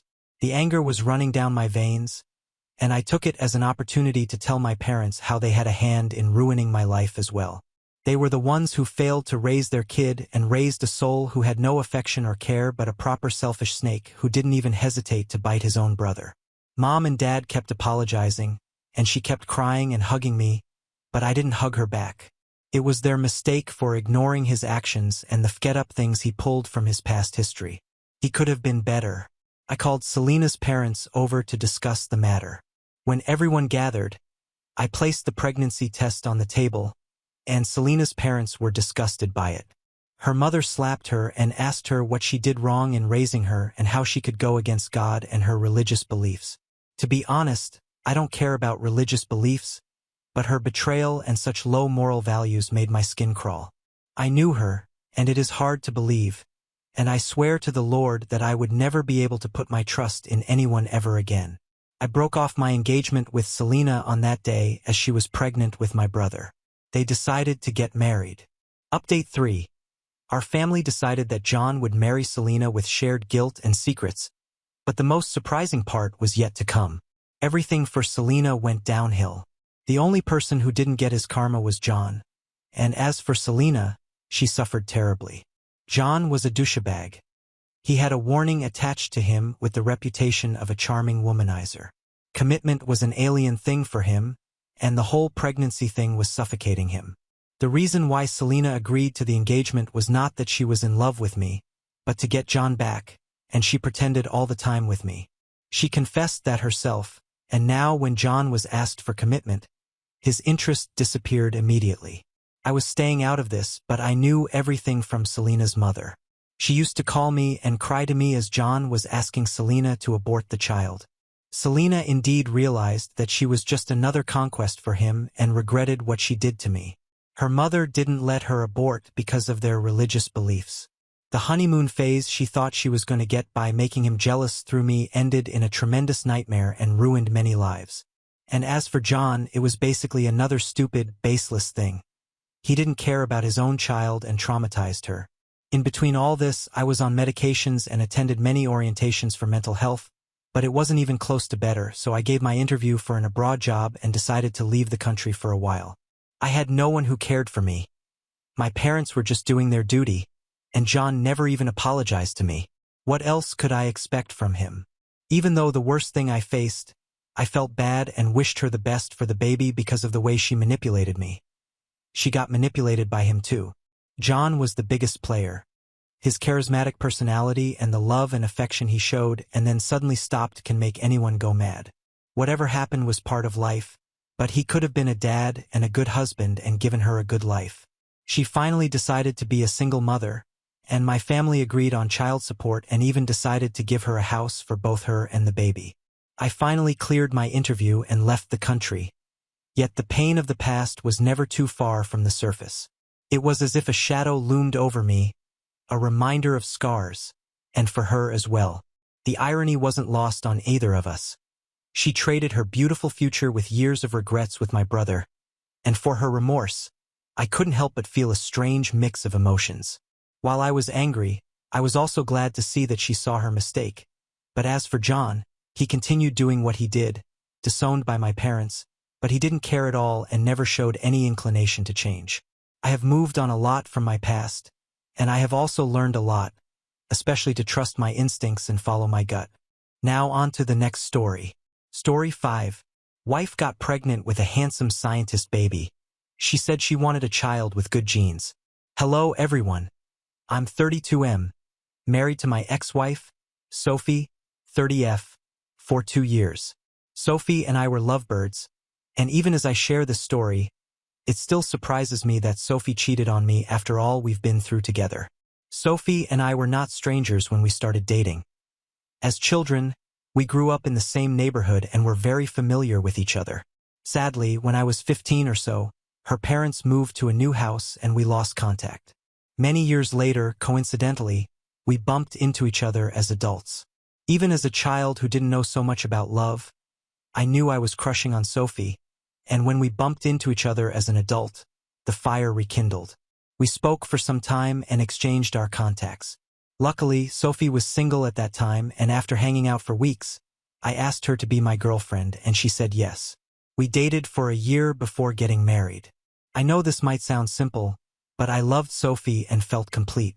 When we married, many things had changed about her, but she was still the intelligent, witty, and energetic Sophie I knew when we were children. She became a teacher for junior high school, while I worked in an automobile shop as a mechanic. Between Sophie and I, Sophie was the most intelligent, and she had a thing for smart people. Personally, I loved everyone I met. I wasn't particularly looking for intelligent people like Sophie did, which was the major difference between us. When we were catching up and hanging out, I used to feel like I was out of her league, but after I got to know her better and we fell deeply in love with each other, I got more secure, but I always put in extra effort to keep her happy. Our marriage was fun, sweet, and full of laughter. She made being married so much fun and peaceful. We barely fought or argued about things. When we were dating, Sophie told me that she hated being yelled at, so she made me promise that I would never yell at her, no matter how angry I was. I promised her I wouldn't raise my voice at her for any reason, and she did the same. So if we were having an argument, it would sound like a very intense conversation, but no voices raised regarding our opinions on children.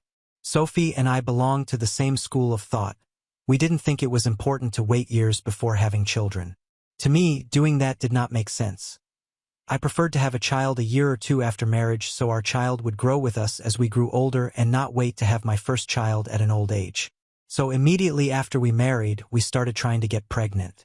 There were times Sophie would miss her period, and she would think she had gotten pregnant, only for her period to come the next day. Aside from that, in the first year of our marriage, she got pregnant once, but she miscarried after a month and we lost the baby. This was a very emotional moment for us because we had been waiting for months to get pregnant, and after she successfully got pregnant, we lost it. After she lost her first pregnancy, we took a break for a while before we tried again, and unfortunately, the same thing happened. She had another miscarriage at 5 weeks. The second time she miscarried, she woke up one morning and noticed she was bleeding heavily. When I took her to the hospital, it was confirmed that she miscarried.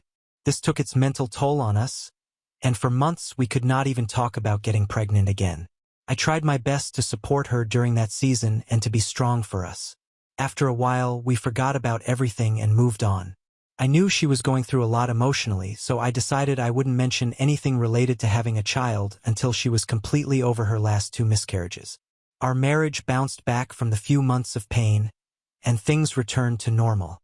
Even after things were okay, I treated Sophie like a queen and did everything she wanted. Aside from going to school to teach the kids, she didn't do anything else at home. I took care of the cooking, cleaned our house, did the laundry, mowed our lawns, shopped for groceries, and even cooked special meals for her on some days. I was very particular about how I made her feel because she thought something was wrong with her and she was bad luck. I knew she said them because of the miscarriages. At that time, my sole purpose was to assure her that there was absolutely nothing wrong with her, so I showered her with love and attention. About 4 months after we lost the second pregnancy, I was trying to clean up the house as usual on weekends, and she came to me with tears in her eyes. When I saw her, I was scared something terrible had happened to her. But when she told me she was pregnant, I was over the moon. I wasn't expecting to hear that from her anytime soon. Even though I didn't say it to her, I was partially scared that she would lose the baby again, but when she told me her pregnancy was over 8 weeks old, I was on cloud 9. Funnily enough, she didn't even know she was pregnant. She said she had been feeling different and decided to do a test. Her periods were late, but she thought it was due to her hormonal issues. There were no signs of morning sickness, and her pregnancy took us by surprise. Later that same week, we went to see the doctor together to find out how we would prevent her from losing the pregnancy, and she was advised not to stress herself. Hearing that, I knew I had to step up my game in caring for Sophie. I did literally everything I could to make her comfortable.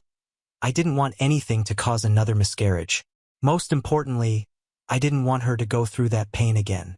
Meanwhile, after we scanned and found out that she was giving birth to a boy, I was so excited to finally become a father. There's no particular reason, but I always wanted a son first and then a daughter. After the scan, I started shopping for the baby things we'd need. Every day, I woke up praying for the safety of Sophie and our baby. I was also excited to watch the baby grow in Sophie's stomach. I used to spend hours leaning on her baby bump, talking to the baby. Every bit of the moment felt magical to me. In her 3rd month, Sophie said that she wanted to take a break from work so that she could focus on her health and the baby. I didn't see any problem in supporting her financially. I was, in fact, glad that she was so serious about her health and the baby. Fast forward to the 6th month of the pregnancy. Something happened that changed everything for us. One evening after dinner, Sophie was so exhausted that she dozed off on the couch. I couldn't take her to our room, so I got blankets for her and ensured she slept comfortably. Her phone was on the table with the rest of the cups and plates we used for dinner. As I was trying to clear the table, her phone chimed. I didn't pay attention or look at her screen when the first notification came in, but when I returned from the kitchen and the messages kept coming in, I thought to silence the notification because it might disturb Sophie's sleep. While trying to silence her phone, the messages kept coming on WhatsApp and Instagram. I got curious. Her phone had a fingerprint lock, so I accessed it with her fingerprint to see who had been repeatedly texting her. On accessing her phone, I saw that it was a contact she had saved with a single love emoji that kept texting her. I was curious to know who it was, and my heart sank when I opened the messages sent to her from their conversation. I figured she was talking to a man who kept asking her, "How's my baby doing today?" and other questions related to her health and her pregnancy. I had to read their messages over and over to understand if he was a doctor. After digging enough, I found out he wasn't. At the same time I was going through her Instagram, the same man sent her a message on Instagram, and he even added a picture of his private part. I wouldn't have known they were communicating on Instagram if he didn't send that message. It was through their Instagram chat that I found out Sophie had been cheating on me. I wanted to know who her affair partner was and what she saw in him that led her to cheat on me. When I went through his Instagram profile, I found out he was a scientist. I could not even believe it. It took me the whole night to realize that I wasn't dreaming. The most heartbreaking part was that I had been trying to take care of another man's child. I had been working my butt off to ensure he would be born into a comfortable home. That night, I picked up a few clothes and drove to my friend's house to spend the night. I could not stand being with Sophie after realizing she had been playing me all along. To even think that her affair partner knew she was married to me. He'd occasionally ask her if I was taking good care of her and the baby, and she'd say something like, "Yay, he's trying." Merely seeing that she said I was trying really pissed me off. I took over the full responsibility of the house, cared for her, cooked her favorite meals at weird hours of the night, massaged her neck and feet, and even dealt with her stupid mood swings. I was really shattered when I read that. It was very evil of her to cheat on me with another man, and then she lied to me about being the child's father. Around 3 o'clock in the morning, when Sophie woke up and I wasn't at home, she called to ask why I wasn't at home. By that time, I replied to her coldly that I had to come to the automobile shop to take care of some unfinished business. I told her I would return home later in the morning, but I didn't. I didn't go home for 4 days, and she began to panic when she kept calling, but I didn't take her call. She went to the automobile shop where I worked, and they told her I asked to take the whole week off to sort out some family issues. During those 4 days of staying away from home, I opened a fake Instagram account to do more findings about Sophie's affair partner. I learned he had been a scientist for years and even won a prestigious award. On the second day of my digging, I found that he was married to a woman who was a psychologist, and they had 2 kids together. Upon digging deeper, I got his wife's information. I reached out to her on Instagram. I didn't beat her around the bush. I told her that her husband was having an affair with my wife and sent her the evidence. One more thing. When I saw all those chats on Sophie's phone, I took pictures of them, so I attached them as evidence. She replied the next day to set up a meeting for us, and I met her on the 4th day, the day I returned home to Sophie. When we met, she kept saying she couldn't believe her husband was cheating on her, and I assured her he was. She even looked at the pictures of their conversation I had taken, and she was so heartbroken. She nearly passed out when I told her my wife was pregnant with her husband's child. So after our meeting, she said she would confront her husband, and I told her I would do the same. I couldn't even pretend that I was not hurt because I was. I returned home that evening after 4 days of being away, and when Sophie saw me, she ran to me immediately. I stepped into the sitting room. I told her I wanted to do a paternity test for the baby, and she was shocked. She asked why I suddenly wanted to do a paternity test, and I told her I wanted to be sure the baby was mine.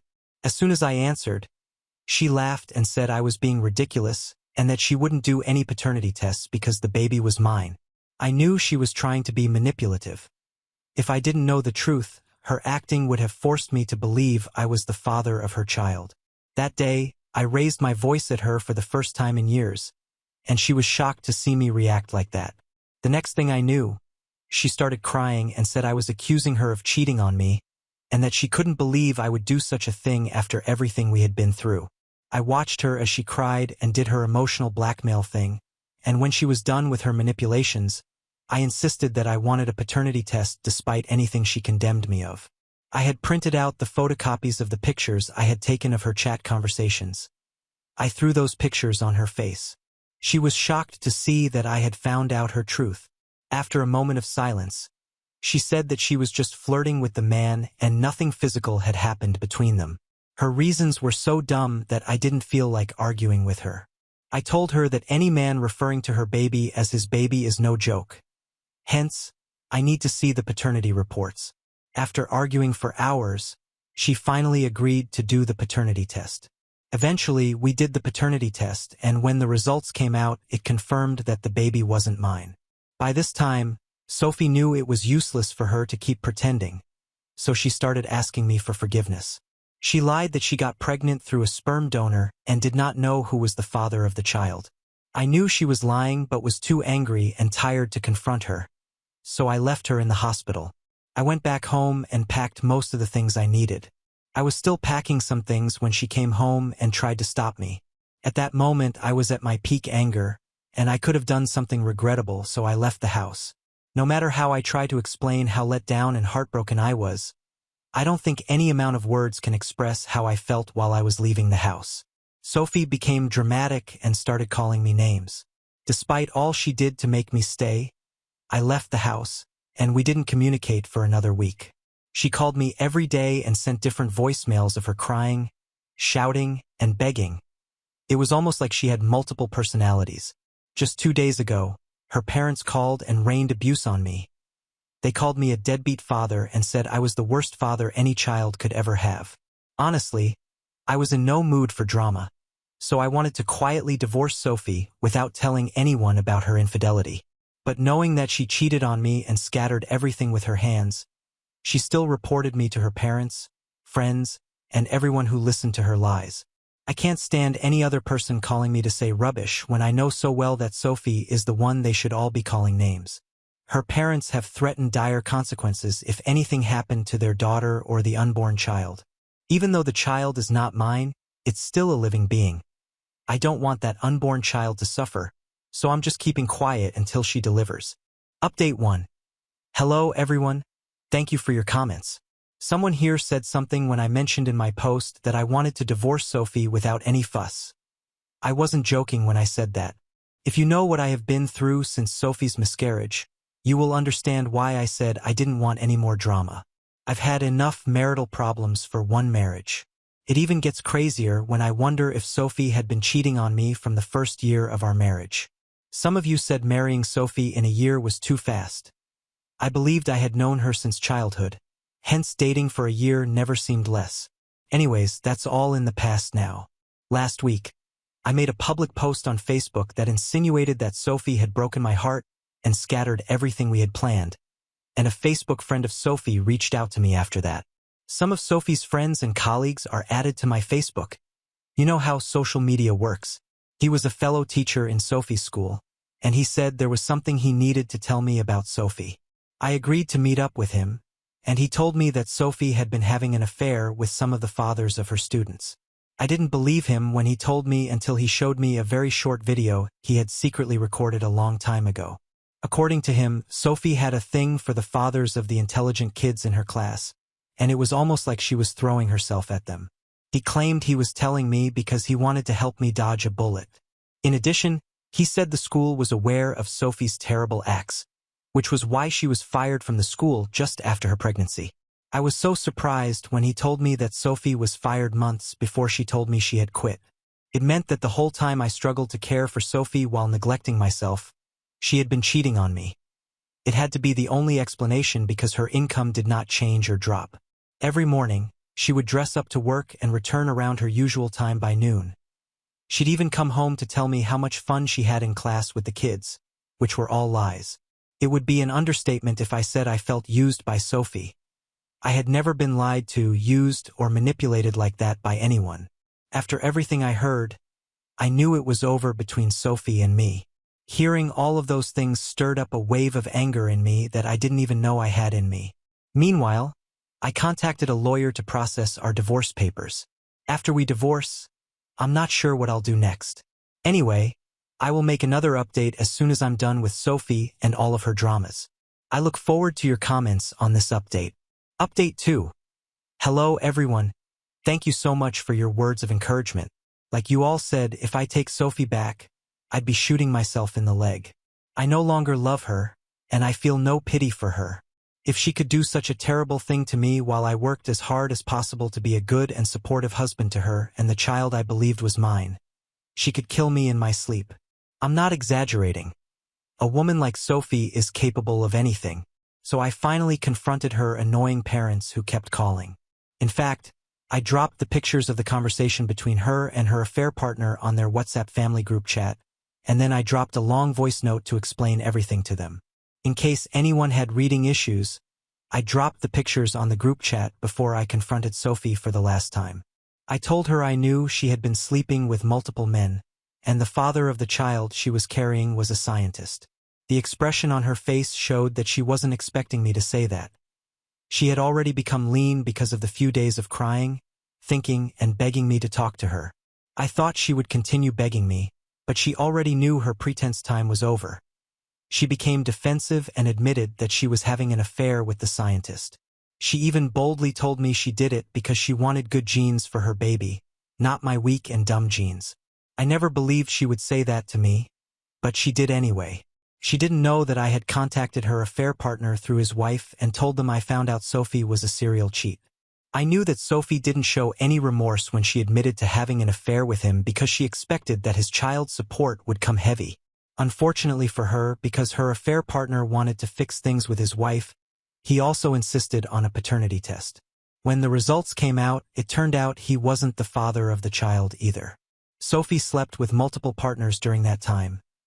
Me, the scientist guy, and 2 other men, the fathers of her school kids. Hence she could not tell who the father of her baby was.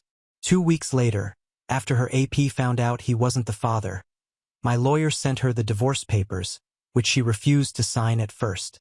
She said I had ruined her life, and because of that I had to stick with her. Very funny. On the other hand, when her parents found out she didn't know who the father of her child was, they disowned her in shame. Eventually, she signed the divorce papers and we are no longer together. She tried to play a smart one on me and lost everything, including her family. Now she'll have to raise the baby on her own. I wish her luck in finding the baby's father. Thank everyone who gave me the idea of contacting her AP in my last update. Thank you all. Now on to the next story. Story 6. Cheated on after a 4-year relationship. I will start with some context. My girlfriend, 24F, and I, 24M, have been together for more than 4 years at this point. When we got together, she was still recovering from a very abusive relationship, mentally and physically, a year prior, and I helped her recover through that. She became extremely attached to me, and I to her, and the thought of her cheating on me seemed impossible. Throughout our relationship, we have talked a bunch of times about cheating in relationships, and we both agreed that it cannot solve any problems and communication should be the solution always. And I believed that from her, as she didn't show any interest in other boys anytime while I was with her. In the last year, she had become somewhat more distant and started doing things that I didn't know she was into. Perhaps she didn't either. Mainly, she started to go to clubs with her best friend, saying that she wants to dance. I told her, and she knew that that kind of fun just isn't my thing, and I didn't want to go there just to be her bodyguard. At first, I didn't think too much of it as I believed she or her friend would handle any situation that might appear with guys flirting with her. But after a couple of weeks, while we were looking at something on her phone, she received a message from someone named Chris. I think, name changed for privacy reasons. The I think part seemed off to me, and I asked her about it. Apparently, some random guy told her she looks nice and asked for her number, and she gave it to him. Her excuse was that she was drunk. That is when I started to become suspicious regarding her. I confronted her about this as I thought she just went there to dance with her friend. Foolish, I know, but that was how much I trusted her back then.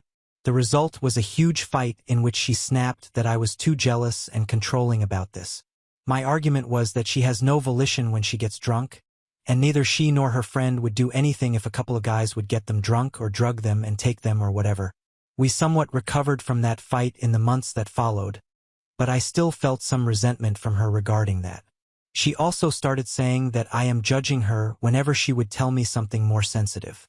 Around this time, I also started looking in secret at her messages. She continued talking with that guy, but it wasn't anything to worry about. Mostly idle talk coming from him every couple of weeks or so. Fast forward to a few days ago. It was a long time since I looked through her messages. I thought the relationship was going pretty good.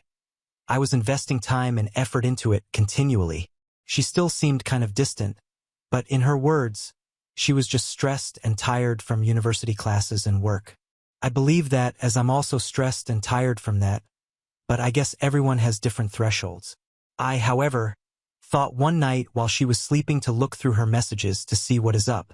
One of the latest chats was with that Chris, I think, guy from the pre-PR night when I thought she went to bed early. At 3 a.m., she was sending him pictures of her in the club, saying she was drunk. I was furious, but I didn't tell her anything at that moment. I started looking for other chats, and there it was, some random guy again with a strange name. Can't remember it. Their conversation seemed a bit on the intimate side, no sexting or anything, but not that far. So I went to the beginning of the conversation with him 3 months ago. He got her number after meeting her on the street a few days after she told him out of the blue not to tell anyone about what they are doing in bed. Suffice to say, that was the moment I snapped. I woke her up, asked her if she would tell me if she cheated. She said yes, of course. A few moments of silence, and she asked where her phone was. I handed it to her, and she stormed off the room on her own. Since then, she had told me what happened. She got extremely drunk that night with her friend at her place. She was sad at that period about our relationship, that she believed she cannot talk to me, and that I don't give her enough time, although I have always given her time every time I could. If she had told me it was this bad for her, I would have given her even more. So she went off on a walk alone that night and texted that guy. She then went to his place, kissed him, embraced him, and slept in his arms, or at least that is what she told me. She is desperately trying now to get back with me, saying she loves me and it will never happen again, that she will try to get therapy and work on our relationship, fixing all that is broken. I am very close to believing her, but my heart is still broken. I do not know if I could continue a relationship with her, especially knowing that we were ramping up for living together, marriage, and the stuff while she was hiding this from me. What should I do? Is what she did that bad that it warrants no second chances? Should I walk on my ego and accept her back? I want to thank you all for your advice and support. I have decided to cut off any relation with her, as I wouldn't want to live with fear and this trauma alongside her. I just hope that it gets easier from here. Now on to the next story. Story 7. Dad demanded I let my stepbrother live in my house if I wanted his inheritance. On day 2, my stepbrother revealed he spent all his savings on a lavish lifestyle, so I kicked him out. I am 30. I had never met my stepbrother until last week. My parents split up when I was really young, and I barely knew my dad. He sent alimony, and well, that was about it. It's not like I never had an interaction with him or don't have any fond memories of trips and stuff, but the fact of the matter was that I wasn't really much of a priority for him. He got remarried when I was 10, and my stepbrother, Justin, M18, was born shortly after. After my dad's wedding, he moved abroad to live with his wife in her home country, the UK, and that cut our relationship down even more. I didn't want to keep putting in the effort to be recognized by my dad, even at that young age, and he slowly stopped becoming an important part of my journey growing up. My mom, however, did everything for me, and she taught me how to be a kind and loving person. She always tried to help me understand my dad's POV and was the glue that stopped me from completely cutting off all contact with him. However, she passed away when I was 20 years old due to cancer. Her loss still affects me to this day, and without her around, I felt like I had been untethered by the one person who loved me unconditionally. With that glue gone, I felt like I would basically lose all touch with my dad too. But to my surprise, he not only came for Mom's funeral but stayed at my place for a few weeks, helping me feel better and grieve. He told me stories about what Mom was like as a college student, the things she did, and her odd mannerisms, which he still remembers. Those couple of weeks were probably the closest emotionally I'd ever been to him in my life. It made me come to terms with the fact that I still had a parental figure in my life, and when he went back to the UK, we kept in touch. Sometimes I would have video calls with him and briefly speak with his wife or Justin, but the bond was more of politeness than anything else. I understood that they were a different part of my dad's life, and neither me nor his family were that interested in blending together. Besides, it's tough to form much of a bond when you live all the way across an ocean. My dad made frequent trips to the US for work, and I got to catch up with him then. During one of those meetups, there was a really cathartic moment between us where he apologized for not prioritizing me during my childhood and even told me that he had left me a significant chunk of money in his will. I remember him saying, "I know this can't make up for anything in the past, son. I just hope it'll keep your future steady." It was a heart-to-heart that stuck with me, and I forgave him for his crappy parenting as I was growing up. Not entirely. I don't even think it's possible to forgive someone entirely for that, but I wanted to remove the roadblock towards a growing bond one had with him. Things changed after that moment. It began to feel like I had a family again. My dad and his family, barring Justin because he had his A-level exams, came to my wedding to Clara, F32, when I was 28, and I even visited the UK as part of my honeymoon tour. My dad's wife was a lovely woman, albeit a bit distanced from real life when it comes to money matters. I mean, Dad is wealthy, and she's from a family so posh that they're walking British stereotypes, like straight out of Downtown Abbey. So while we got along, there was definitely a cultural gap between us. I was no longer as isolated as I thought I would be. Things seemed to turn out even better because Dad was planning to settle in the US after retiring, which was only a few years away. He also wanted Justin to go to his alma mater, so there was a chance that I would finally meet my stepbrother. As luck would have it, I had settled quite close to Dad's college, and having gone there myself, I thought it would be a good idea to invite Justin to live with me and Clara to get used to American life. Dad was ecstatic at the idea, and in a few short weeks, Justin was at my doorstep. However, from the moment we met, there was tension between us. Justin had grown up with 2 rich parents, while I had grown up with one. He was spoiled, and his whole way of living was completely alien to me. In the one day we met, he wasted food at a restaurant, made fun of a waitress for wanting a tip, and spent thousands of dollars at the airport mall. I am not kidding, thousands of dollars. He was upset that our house didn't have an outdoor pool and basically demeaned me and Clara for living like this. I kept it in when I was in front of him, but I was seething inside. As soon as I got the chance, I phoned my dad and told him that this wasn't going to work out. To my surprise, he didn't want to hear it at all. I don't know where this was coming from, but he felt resentful that I wasn't giving Justin a chance. He said, "Come on, you've known him for one day. He's a good kid, I swear. Please just give him a chance. I mean, I understood his POV, but at the same time, you can just tell that someone is going to be an entitled jerk from the moment you meet them. Again, all of these thoughts were just that, thoughts. I was a lot more diplomatic about explaining why I didn't want Justin around, but it failed. The conversation got a bit messy, and my dad said, if you two can't be brothers, I'd have to give my wealth to the person I've been able to raise. You get that right? You two need to get along because I want to have a family with no infighting. Otherwise, we can just have the kind of relationship we had before. You need to commit, not just to me, but to my wife and kid too. That was a low blow emotionally, but I decided that maybe it would be best to try and keep Justin around for a few more weeks. After that, Dad would also be in the US, and my idiotic stepbrother would be off my hands. Simple enough, right? Wrong. So wrong. The next day, while Clara and I went off to work, Justin was asleep in the guest bedroom. I asked him what his plans were and whether he needed any help with his admission process, but he just said he had jet lag and that he'd just relax all day. When I got home in the evening, the house was a mess. There was a huge party going on at my house because apparently he went out in the afternoon and made friends with some girls he wanted to impress. After buying half of Tiffany's for them, he let them and all their friends have a party at my house. As I was kicking everyone out, Clara came out of the house visibly agitated and told me that some drunk guy had made a pass at her. Not only was my house ruined, but my wife felt unsafe in her own home because of Justin's stupidity.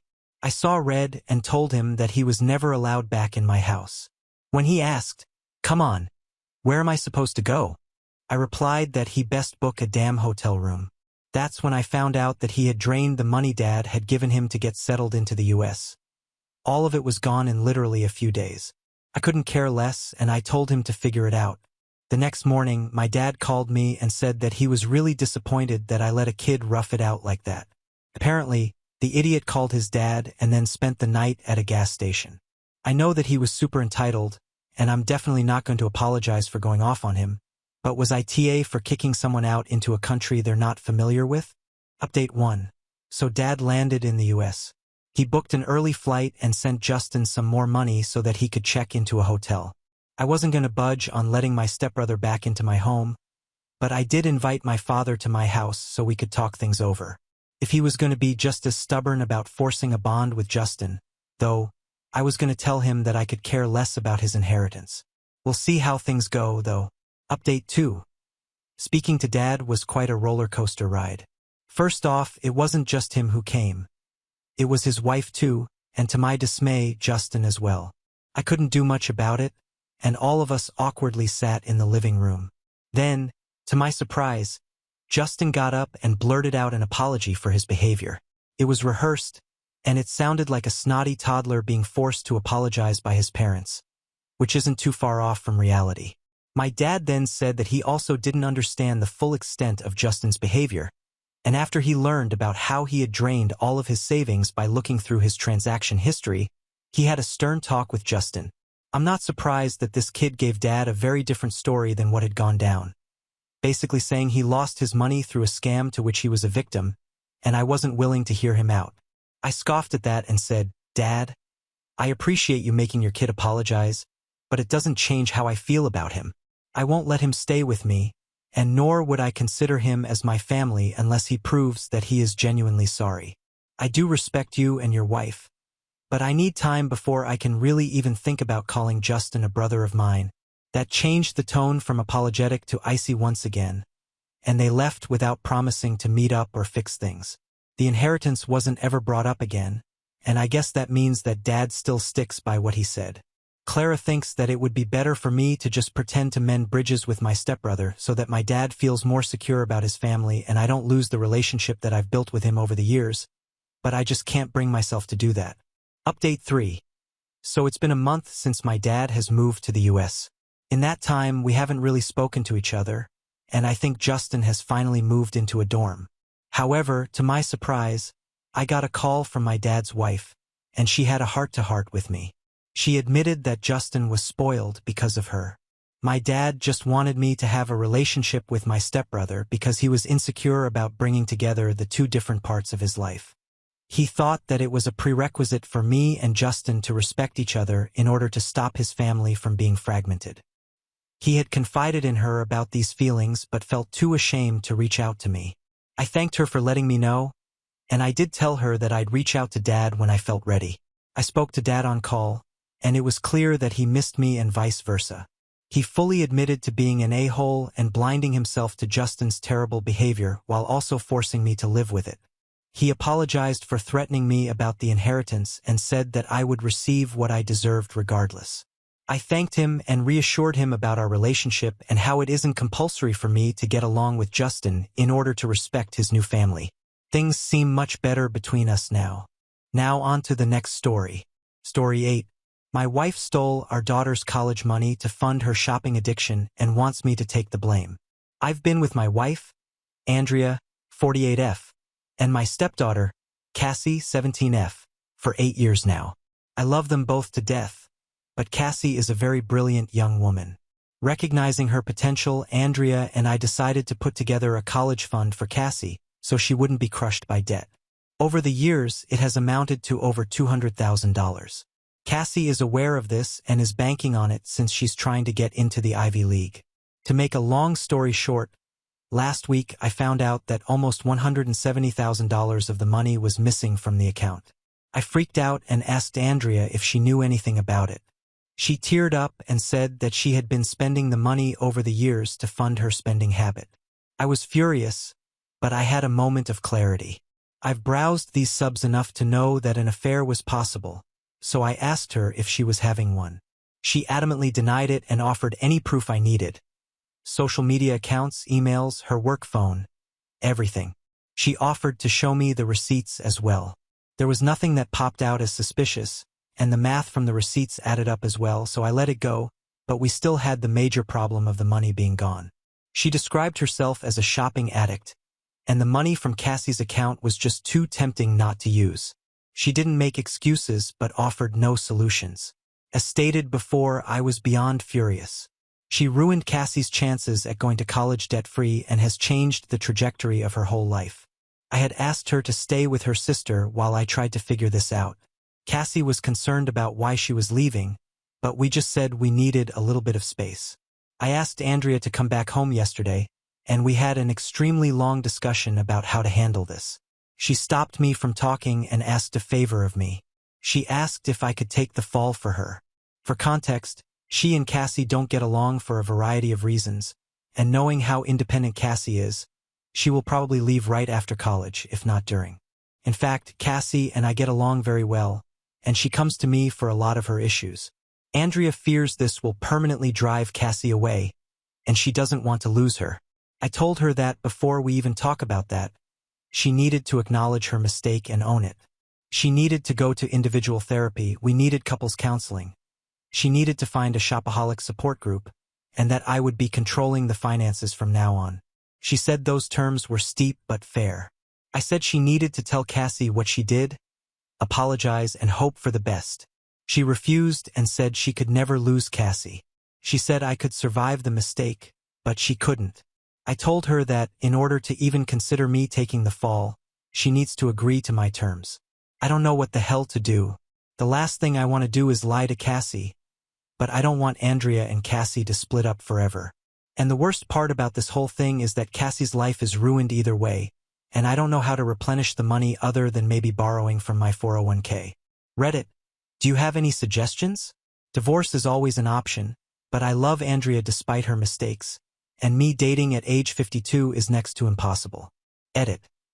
After everyone in here knocked some sense into me, I realized I can't lie to Cassie. I love her too much, and she deserves the absolute truth, no matter how ugly and hurtful it is. I will be talking to Andrea and telling her that we need to tell her the truth together as a condition of us staying together, or else I will initiate divorce proceedings and tell Cassie anyway. Also, as someone suggested, I don't need her trying to flip the script on me, so I'll record our interactions going forward. Thanks. Edit 2. I want to thank everyone here for really opening my eyes yesterday. You're all right. I need to put Cassie first, and like I said, I'll be telling the absolute truth, even if she gets mad at me and disowns me. At least I'll know I did the right thing.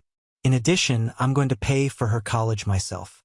I can pull money from a couple of places, such as my retirement and inheritance, so it'll be okay if I have to live a little frugally during retirement and work a few extra years. Then so be it. Cassie is worth it. I honestly doubt her mother is going to sell her stuff, so that's why I'm taking this route. As for Andrea, I've been criticized for wanting to let Andrea off the hook, so to speak, but it's easy to say when really deep feelings aren't involved. That being said, I don't think I can stay with her. What she did is horrendous, and she ruined our daughter's future for her addiction. We had a long discussion late last night, and I threatened divorce unless she told Cassie the truth. She begged me not to do this, but I put my foot down, and eventually, she agreed, but only if I agreed not to divorce her and I helped to repair their relationship. I likely won't be doing either. She made her bed so she can sleep in it. So if I have to update, I'll probably just make a whole new post. Thanks a lot, guys. Update. My wife stole our daughter's college money to fund her shopping addiction and wants me to take the blame. I want to start this by thanking everyone who replied to me in the original post. You all showed me tough love, and I appreciate that. I even appreciate those who were calling me a doormat because, like I said in the previous post, it woke me up. I won't be staying with Andrea. She's lied and manipulated me and Cassie for far too long for me to stay with her. The fact that she stole from me, Cassie, and Cassie's grandparents makes this as close to unforgivable as it gets. The most wronged party here is Cassie. She has an amazing future ahead of her, and I refuse to let her future go to waste because my wife made such selfish choices. Also, I'd like to take the time to answer some common questions, some of which I answered in the original post, but I'll post again here so everyone can see it. Over half the money in the account came from Cassie's grandparents, Andrea's parents, Cassie's biological dad's parents, and my parents, whom she also calls grandparents. This money came in the beginning, which is why I knew how much was supposed to be in there. I never handled the account. Although I claim Cassie is my daughter, she is only my stepdaughter officially. As such, her mother handles all financial matters related to her. I simply gave her money to put in the account, and she showed me the bank statements.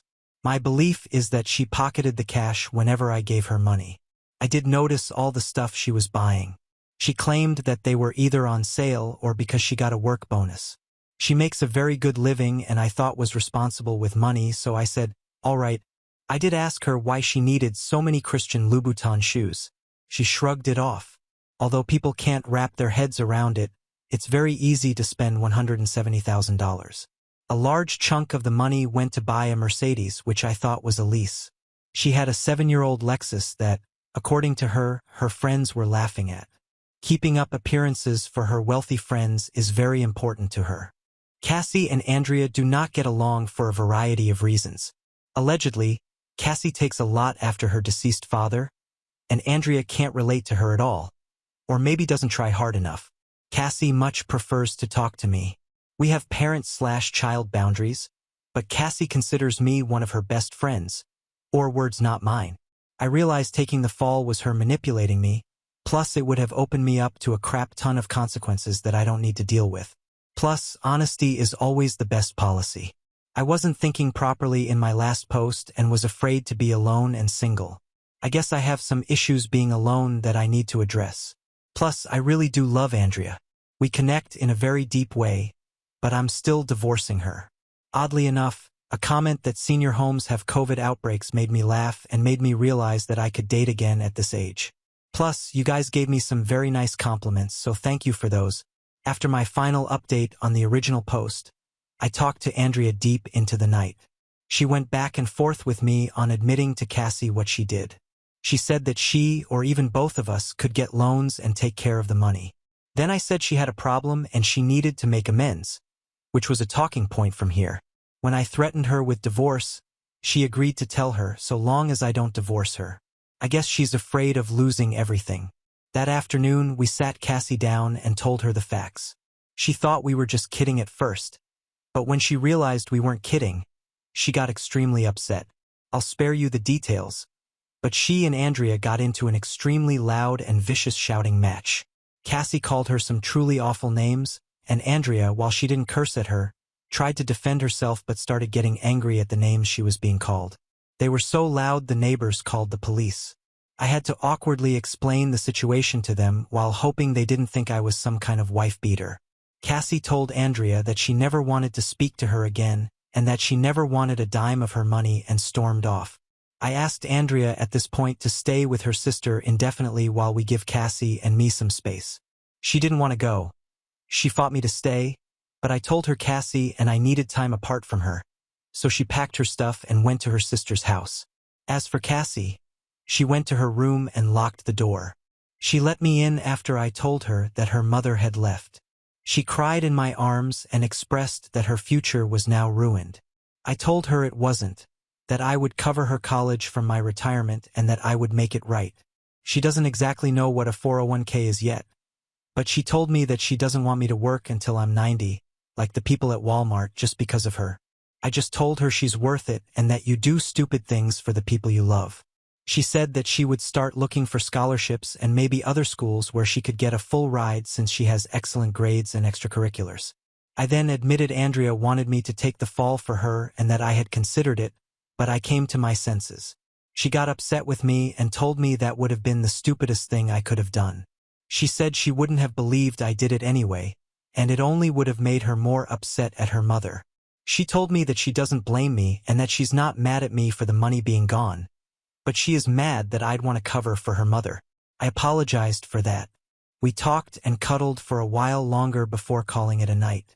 The next morning, I get a call from Andrea's parents asking if the story was true. Cassie had told them the story, and they were calling to confirm. I had the voice recordings and bank statement to prove it. They were livid but begged me not to leave Andrea for this and to try and help her through her addiction. I told them I wasn't sure about that yet and hung up.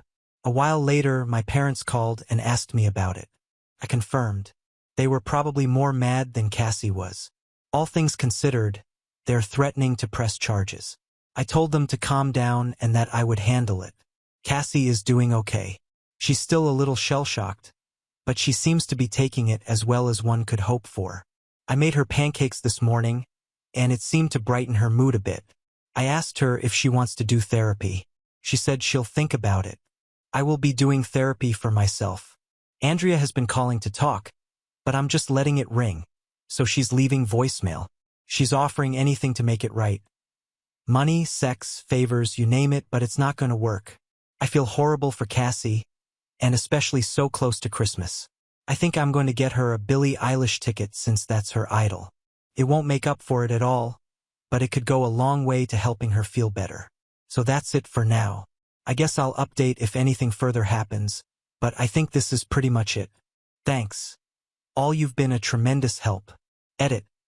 I forgot to add. I watched my credit like a hawk, so there was nothing suspicious there, but it's going to be locked. I'll be going to my accountant next week to have Andrea removed from everything meaningful, life insurance, bank accounts, etc., and I'll be adding Cassie. I've started changing passwords and the like so Andrea doesn't have access. I'm stringing Andrea along with non-divorce until my accounts are secure. Also, from what I can tell, Cassie's credit is okay, but I'll be doing a deep scan and locking that as well. Edit 2. I can't believe I have to say this, but there are a few people saying it's creepy that I'm cuddling with my daughter. If sitting together with her crying on my shoulder and us talking is considered creepy, then sure, I'm creepy. Leave it to the internet to make things weird, I guess. And no, I don't think I'm some hero. I'm just trying to do the right thing. Now on to the next story. Story 9.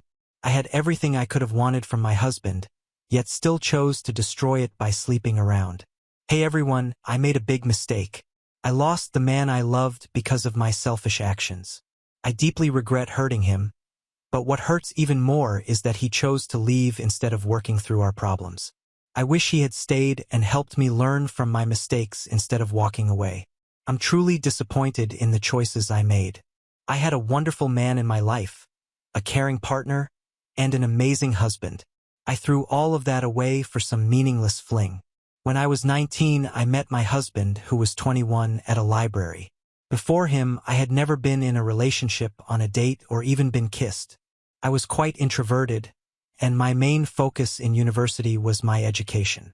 He approached me at the library one day and complimented me, saying he had noticed me around and wanted to get to know me better.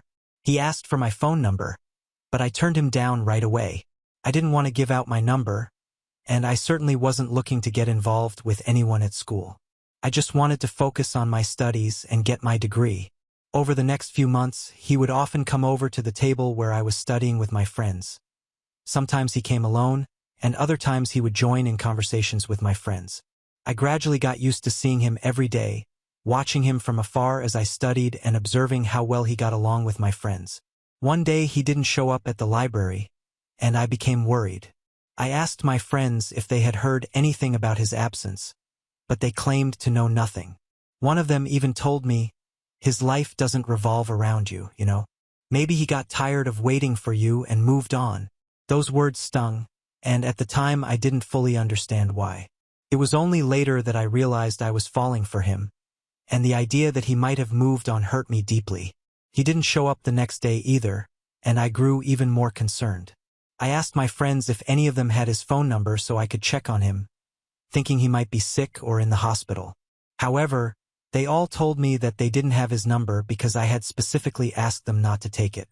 It seemed strange in hindsight. Then, on the following day, he returned to the library just as he always did. He walked in with his friends, said his goodbyes, and headed toward the shelves. This time he grabbed a textbook with the code CA 3001 and joined us at our table. It was the first time I actually paid attention to the course material he was studying. I couldn't help but ask, "What happened to you? We didn't see you for the past 2 days." He replied with a teasing tone, "Oh, she speaks." The table erupted in laughter. "I'm completely serious here," I said. I didn't see you for 2 days and I started to get worried," I mentioned as I removed my glasses for what felt like the first time in a long semester. I looked him directly in the eyes. He gazed back at me, initially surprised, and then a smirk played on his lips. He was remarkably handsome, almost resembling a character from a cartoon. I couldn't help but wonder why it took me so long to notice. He had an average build, but his striking good looks more than compensated for it. His captivating blue eyes were like an endless abyss, and despite his modest height of just 5 feet 9 inches, he exuded a strong presence. His voice was deep and raspy, and I recall sometimes feeling the vibrations in my body when he spoke. It may sound silly, but it's moments like those that I miss the most right now. "You worried about me?" he responded after a brief pause, a hint of amusement in his voice. "I would believe you, but I'm not even sure you know what my name is," he added with a playful tone. "Stanley," I replied immediately, prompting laughter from my friends at the table. "You see, you don't even know my name," he teased, joining in the laughter. "That's a nickname I got back in junior high, and it's stuck with me all the way here. Besides, it's not Stan Lee, it's Stan Lee, like the owner of Marvel Comics," he clarified. He then got up and moved to a different table, opting to sit alone. I had never seen him sit alone in the library before. It felt like he had heard me, and I felt guilty for not knowing his name. I couldn't help but steal glances at him, nervously biting my nails and secretly hoping he'd return to our table or at least glance back at me. He spent the next 3 hours engrossed in the books he had taken from the shelf. With exams approaching, it was understandable, but I couldn't shake the feeling that I was the reason for his shift in attention. "If you miss him that much, you should go talk to him," my friend Sophia suggested. "No way," I muttered as I put my glasses back on and returned to my own books. I already had a solid grasp of the material in the book I was studying, and I was well into my exam preparations. I continued flipping through the pages, contemplating whether I should actually approach him.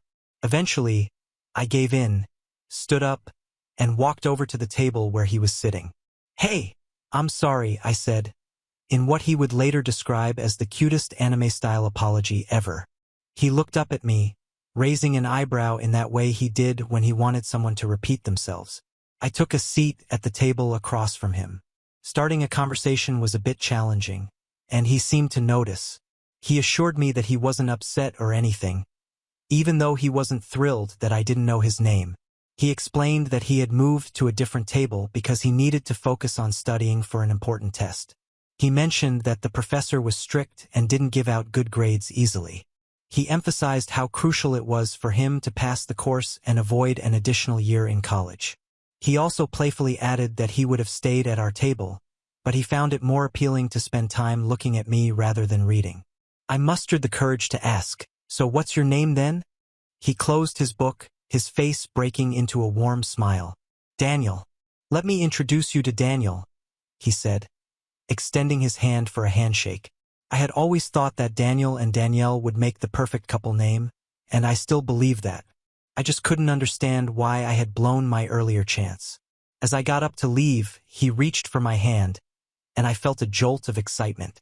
"If you're not too busy tomorrow, I'd like to take you out after my test," he suggested. Deep down, I was thrilled that he asked me on a date. I knew that if he had asked earlier, I would have likely jumped at the chance, but now I was flustered, with butterflies in my stomach for this young man. Honestly, I wish I had a time machine. I would have done things differently. I would have listened to him more, put in more effort to make him happy, and been less selfish. But here I am, seeking some sort of sympathy from strangers as I cry and reminisce about the good times I shared with my Daniel. Our date went really well, and I thoroughly enjoyed his company. He had a great sense of humor and shared meaningful thoughts. He was charismatic, and I couldn't help but notice the jealous looks from other girls when they saw us together during our date. He mentioned that he had been the runner-up for Mr. UCLA, and I couldn't help but think it was well-deserved because there were few guys better looking than him. Our relationship during our time at UCLA was like something out of a high school romance novel. He was always invited to parties, and when he attended, we walked hand in hand. We were inseparable and even earned the title of the most influential couple in his last semester at school, mostly thanks to him because no one really knew me before we started dating. He was my first everything. First date, first kiss, first love, and so on. However, I wasn't his first. He had experienced everything before except for getting married. He was patient with me, always taking the time to explain things I didn't understand and rarely getting angry. I constantly compared our sexual experiences, and I felt dissatisfied that he was the only one on my list. I wanted to have more experiences to brag about. I thought it was a rational idea to sleep with other people to level the playing field. Several months after we got married, I began discussing the idea of opening up our marriage. I had previously mentioned it, but his strong rejection made me fear I'd lose him if I pursued it. One day I asked him, "What would your reaction be if we opened things up a bit?" His straightforward response, "I'll leave without a second thought," infuriated me. I felt like he was unfairly restricting me, especially when he had his own adventures before we were together. I waited for a few more months and raised the topic again, but he gave the same unwavering answer. This convinced me to wait until after we got married, thinking he might see things from my perspective once we tied the knot. When we finally did get married, I decided to bring it up once more. I have to admit it was selfish of me to marry him just so I could explore my sexuality without losing the man I loved. I believed that now that I had him, I could do as I pleased. I deeply regret not listening and understanding his feelings about it. I ignored his words, and now I despise myself for letting my one true love slip away. They say opportunities only come once, and I now realize that I've lost my one chance at being loved for who I am. Many years after losing Daniel, I haven't found anyone who treats me as well as he did or loves me anywhere close to how he did. Our honeymoon lasted 4 months, or it would have been a 4-month holiday if I hadn't ruined it. We had been together for 5 years, and my desire to be intimate with other men began 3 years into our relationship. During our honeymoon, I had fantasies of being with someone else while my husband watched, which is something I deeply regret. There's often a temptation or motivator for committing terrible acts, and my motivation was a man named Tom. He was tall, standing at 6 feet 5 inches, and maintained a regular workout routine. He looked like a giant with strong muscles and always wore outfits that showcased the hours he spent in the gym. I'm relatively tall myself, standing at 6 feet 1 inch, so encountering someone who made me feel small was a unique experience. He was a new addition to my workplace and ended up being my superior in the hierarchy, which meant I had to report to him daily. He was in his 30s, older than my husband, or should I say my ex-husband. He had a very flirtatious demeanor, always soft-spoken, as if he were trying to seduce me. Reporting to him every day became a challenge because I had to maintain professionalism while being incredibly attracted to him. Then one day he asked me to go for drinks with him. Couldn't believe my ears. Was he hitting on me? Or was he just being friendly? Did he have a genuine interest in me? Or did he notice my attraction and want to take advantage of it? These thoughts swirled in my head. I didn't consider how my dear Daniel would feel, nor did I think much about hurting him. We went for drinks at a bar near the office, and I had more to drink than I should have. Our conversation shifted from getting to know each other to a more private and intimate discussion not meant for public ears.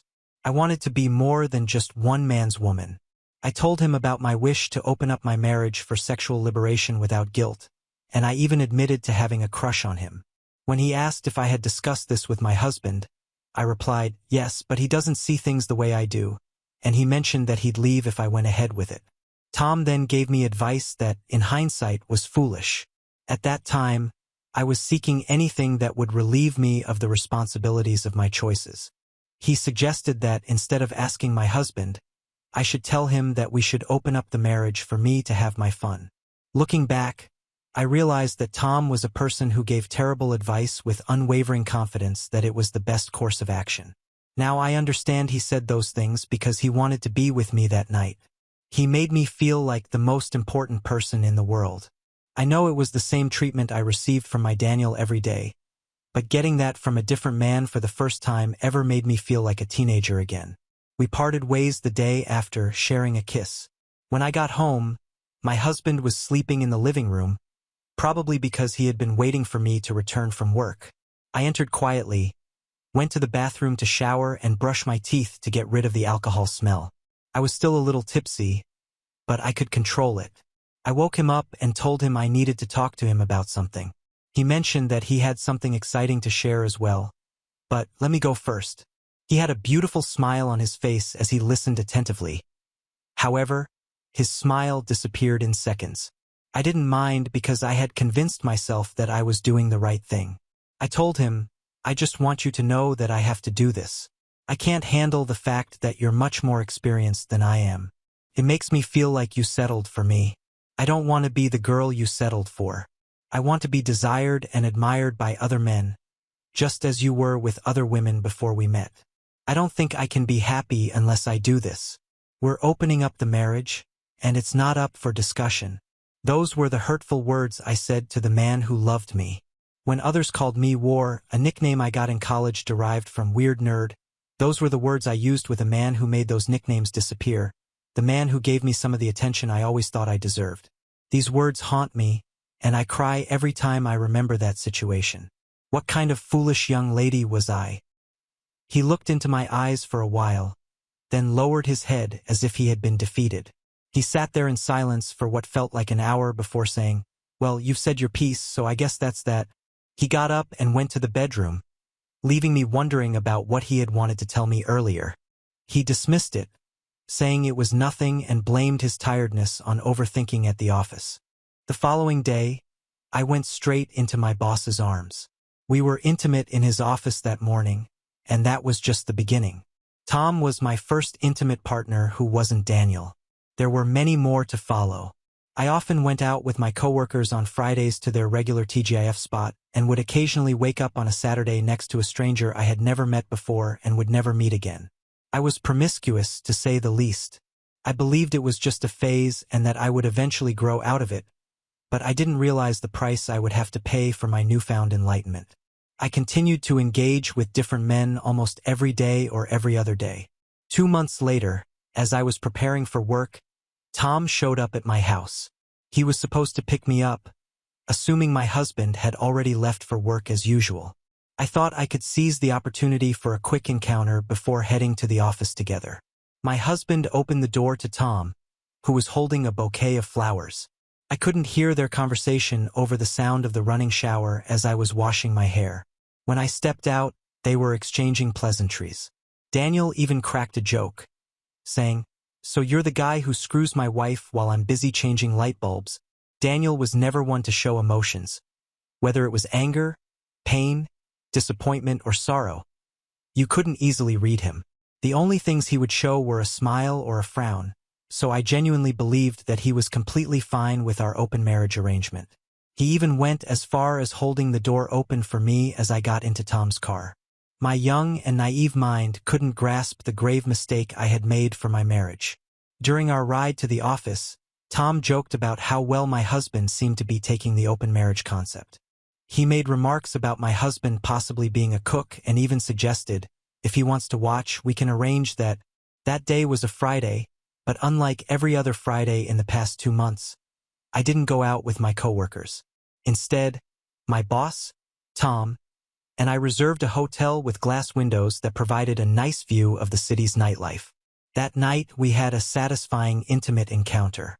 On the following Saturday, when I returned home and opened the door, I immediately sensed a difference in the atmosphere. It was unusually quiet. My husband and I typically didn't work on Saturdays, and he would spend the mornings playing his favorite songs loudly on the speakers. Even when I arrived home in the early hours after working late or having one of my affairs, he would still have his music playing loudly. I headed to our in-house gym, only to find that he wasn't on the treadmill as he usually was on Saturdays.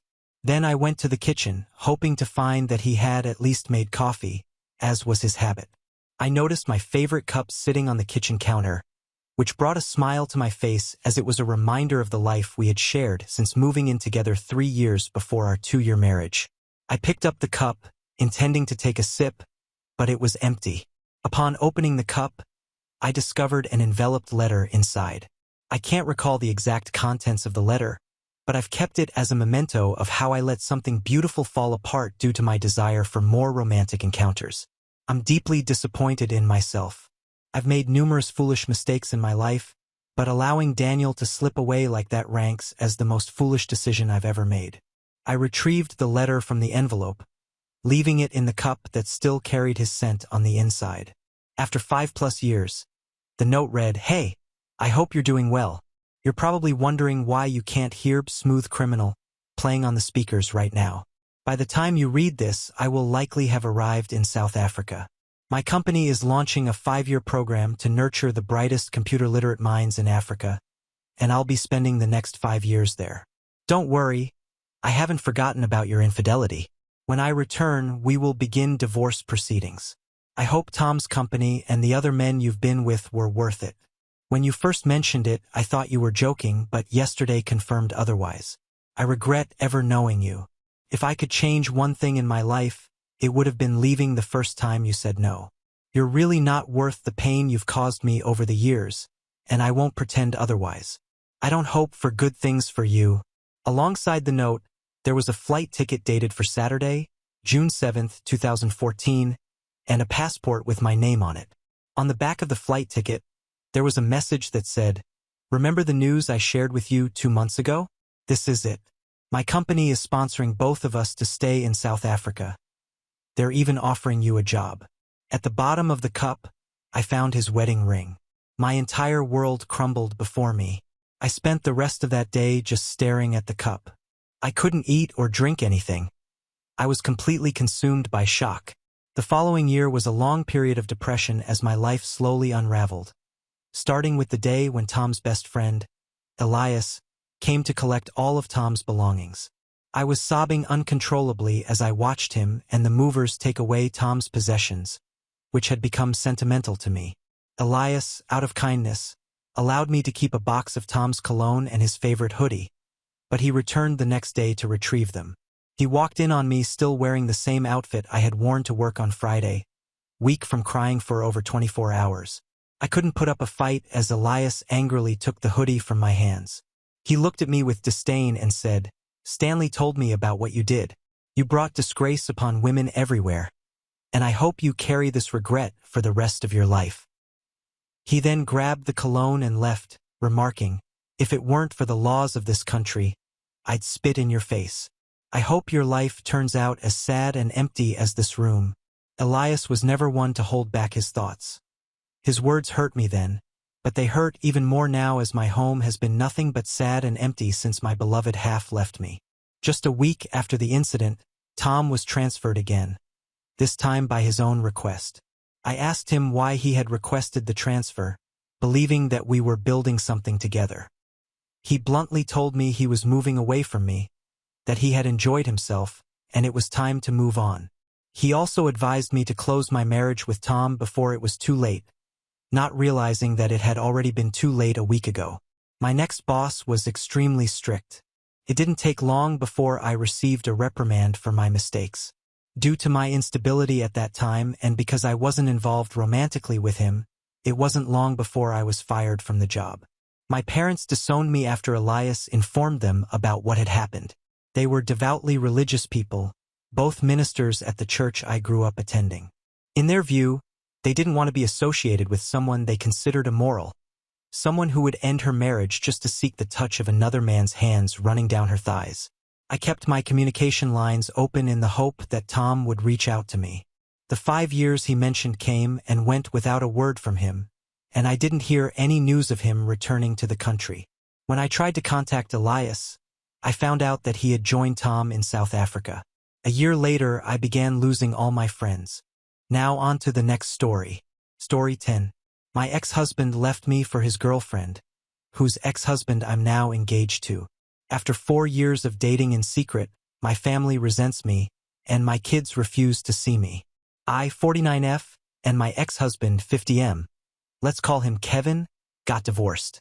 The straw that broke the camel's back was when I came home with a present for him for our anniversary, and he accused me of getting it from whoever I was sleeping with and threw it away. He didn't even open the present, which was a Rolex watch he had looked at multiple times and expressed he liked. I talked to a divorce attorney after this, and we filed within a month, and he moved out. I told my attorney about this, and he wanted to know where he moved out, as Kevin wouldn't list his new address. It was revealed he moved in with his new girlfriend, 50F. Let's call her Jenny. I actually knew Jenny, as our oldest kids have been in the same class since pre-K. I also knew Jenny and her husband, 52M. Let's call him Terry, just got divorced right before us, too. It took a little over a year to finalize the divorce since Kevin couldn't agree to any terms. A few weeks after the divorce, Kevin and Jenny went public with their relationship on a luxury beach trip. Terry sent me a friend request, which I quickly accepted. I'll admit, at this moment I was being shallow because he's undeniably attractive. He's 6 feet 3 inches, tan from working outside on his farm, and fit. He messaged me right after, just asking if I had seen the post and blah, blah, blah. The conversation quickly turned into making plans to get dinner and drinks one night. It was Kevin's first weekend with the kids, so Terry and I went out. It sounds sappy, but in that moment, I knew this could be something. It felt natural talking to him, and like I didn't have to walk on eggshells or tiptoe around things. He was the first person to actually look at me while I'm talking, and we agreed on almost everything. I invited him over after we left, and we had a few more drinks and watched a sappy love movie and had so much fun making fun of how unrealistic it was. We somehow finished a bottle and a half of wine, so I invited him to stay the night. He offered to sleep on the couch, but I told him he could sleep in the bed since I still wasn't sleeping well because I wasn't used to sleeping alone. The next morning, I made his breakfast, and we agreed that we should do this another time and that it was great. As we were eating, Kevin texted me that he was down the road to drop the kids off. Terry rushed to get dressed and left. It felt terrible making him leave like that, and, of course, the first thing Kevin asked was about if he saw Terry's truck coming down our road. I told him nope, and he dropped the kids off and left. That was 4 years ago, and shortly after that, Terry admitted to me that he wanted a relationship, and I said yes. We kept it private all this time because it's really no one's business to know, as long as we were happy together. We just celebrated our 4th anniversary, and beginning in November, Terry started to hint that he wanted to propose and wanted me to move to his farm in another town since he lived an hour and a half away. Our anniversary was December 1st, and he planned a surprise dinner with all our friends to propose to me. I couldn't believe that he really did all this for me. All our friends were incredibly supportive and agreed that we seemed happy together and deserved to be happy with each other. The next day, I made a post that we were engaged. This was the first post about Terry and I on each other's page. Right after the post, we started to get calls, texts, and Facebook messages from Jenny's family, Kevin's family, and Jenny sent a long message to Terry saying she couldn't believe we would do this and didn't check with them first and how insensitive it was to get engaged when we knew her and Kevin were on a break because of the fighting. He ignored all her messages until we both got messages from my family saying we were shitty people for getting engaged in spite of Jenny and Kevin and how they no longer wanted to see my kids and wouldn't be attending the wedding. Terry started to help me sell my house since he also works for a real estate company, and we packed all my stuff up and sold all the furniture and moved me into Terry's house. I left my job and was actually able to get a job at his company as a secretary. He has 2 sons who treat me very well. They don't call me their mom. I don't expect them to either, but they do tell people I'm their stepmom, and they surprised me with a basketball mom shirt with their names and numbers for Christmas. I couldn't stop crying after seeing it because it was so meaningful to me to see how they considered me their stepmom. Kevin had the kids for Christmas, and we were supposed to begin the normal split custody in January. Since the first of the year, the kids have said they don't want to see me, and Kevin said he's talking with an attorney to change our custody schedule and that he wants full custody. I am finally happy with someone that loves me, planning a very small wedding with only friends and family that was supportive of our relationship and have 2 new stepsons that love me. But I feel so empty without my kids. I took them to meet Terry, and he had been to dinner with us a couple of times, and he treated them like his own and he never got on to them or was mean to them. I feel so conflicted about what to do. My kids won't even talk to me over the phone and refuse to see me, so am I the a-hole for getting engaged to Terry? Edit. My kids have always known Terry and were introduced to him after a year and a half of us dating. They had no problem with us being together and knew about the engagement as Terry took them to pick out the ring. It's not like he's a total stranger to them, as they've been around him multiple times and been to his house. I hope this can clear up some confusion, and I plan to elaborate more when I have an update. Mini update. I was able to talk to my usual therapist about a session next week to help the kids talk and maybe help them understand the truth. This next Friday when I would usually pick them up, so hopefully it goes well. TLDR. I finally went public that I got engaged to my ex-husband's new girlfriend's ex-husband, and my family has started to resent me. Our kids don't want to see me, and my ex-husband wants full custody. AA has no consensus bot, but based on the comments, OP was NTA. Comments where OP has replied. Comment 1. NTA, are your kids okay? What have you done wrong? Their dad is allowed to have a new relationship, but you aren't. OP. They're okay, from what I've seen. Terry and Jenny's kids have tried to be friends with them, but they have said my kids don't talk to them. I won't try to act like I've done nothing wrong, but I feel like when they started to ignore me, I started to go to Terry's kids' sporting events more. I would attend my kids' games, but they didn't even acknowledge me after or before. I felt useless going, so I didn't even attend the last game, but I still dropped off presents for Christmas, offered to take them to dinner for Christmas without Terry or his kids, and to just spend time with them. Comment 2. How old are your kids? I wonder what their dad, SL your ex, is putting into their heads while he's going for custody. You may want to go after him for parental alienation. He sounds like a real winner. Opie. 17, 15, and 10. Comment 3. You've been dating 4 years and your kids didn't know it? You got engaged without introducing the kids to the boyfriend? Opie. They already knew Terry. He has kids the same age that play the same sports, and I did tell them I was dating someone after a year and a half.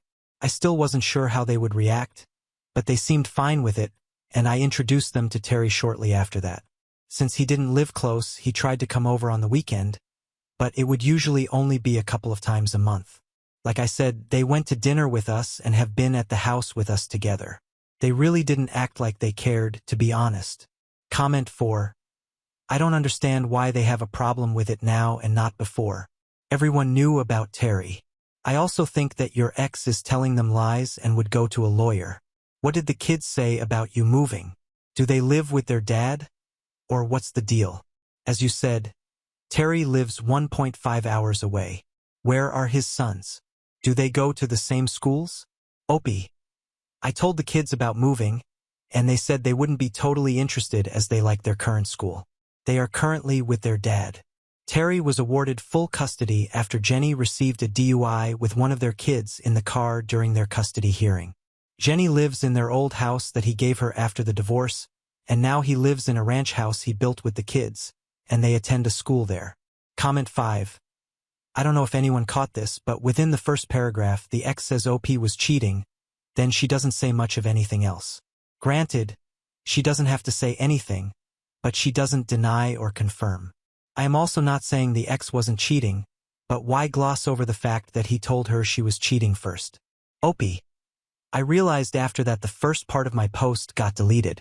I was promoted to director of my department and was working extra hours. It was during a busy season, so I was working even more, and he started to accuse me of cheating when I was gone longer than expected. I never did cheat. Update February 18, 2024. I'm not sure how much of an update this is, but here we go. To start, I'm sure he and Jenny had an affair when we were still married, and I really don't care to know.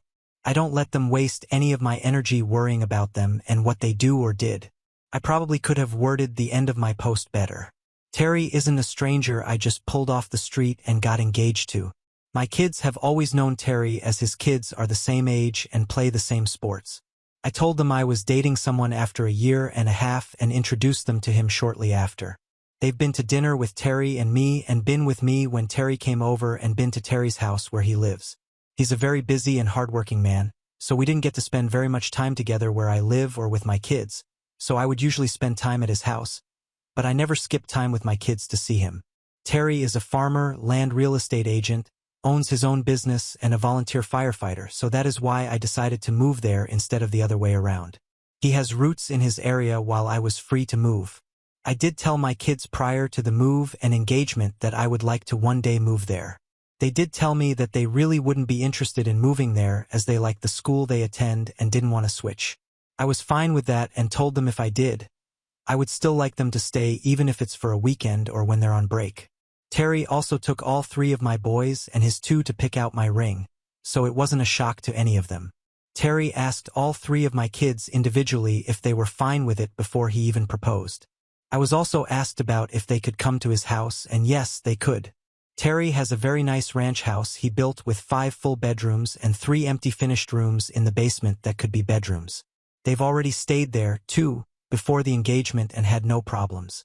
Terry also has a room that he calls his office that he offered to clear out to make room for an upstairs bedroom, so one kid didn't have to sleep downstairs if all 5 were staying at his house, so they could have their own rooms in privacy.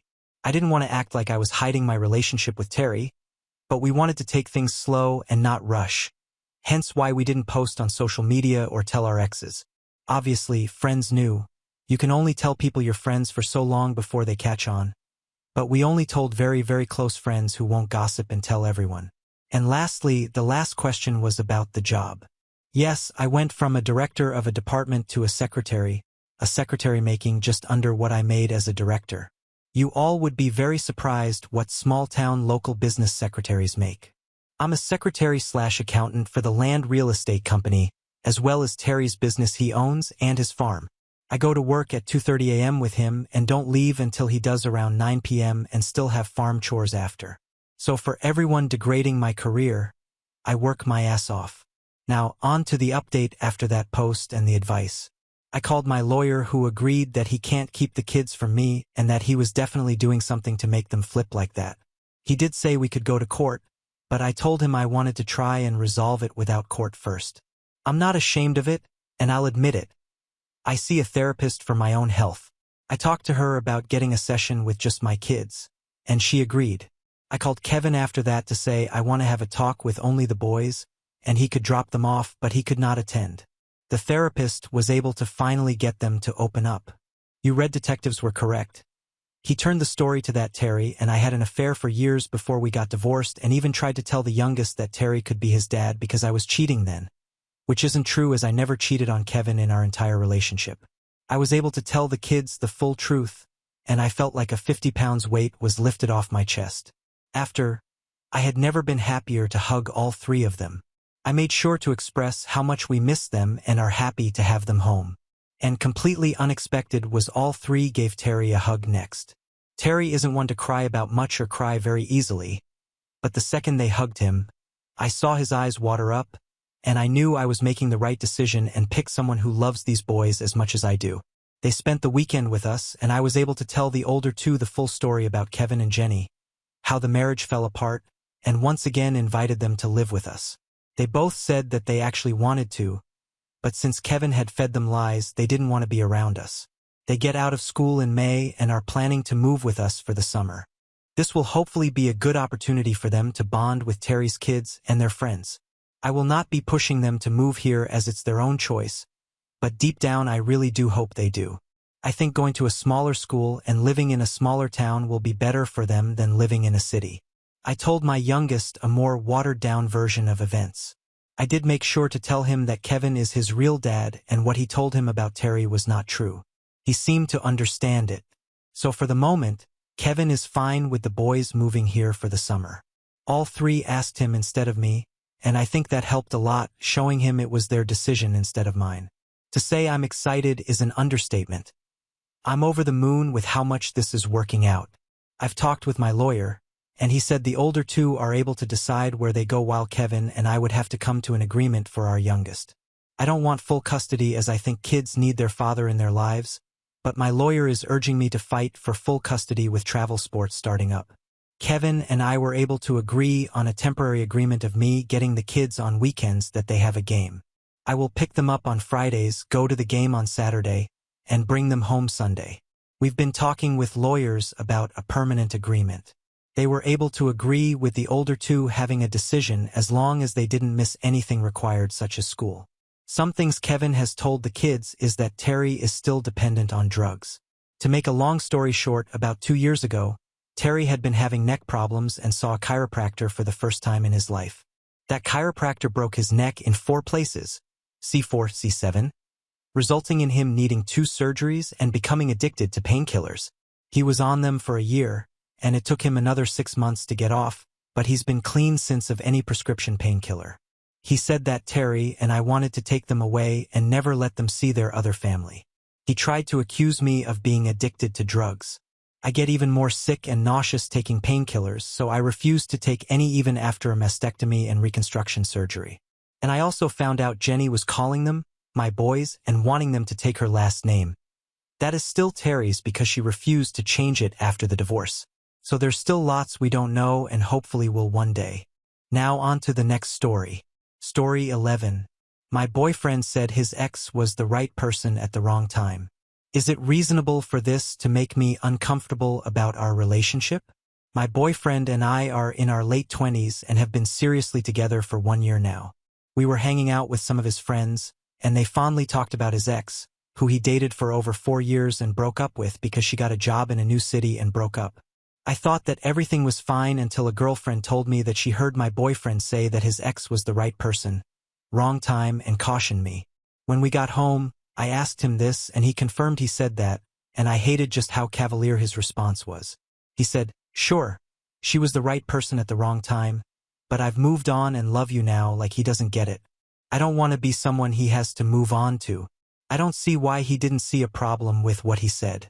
Sure, he might be faithful to me, but it gave me the ick that, for him, she's the one that got away.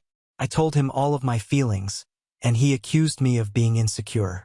I said that I needed some space to think about our relationship and whether I can continue being with someone who still considers an ex the great love of his life and not his current partner.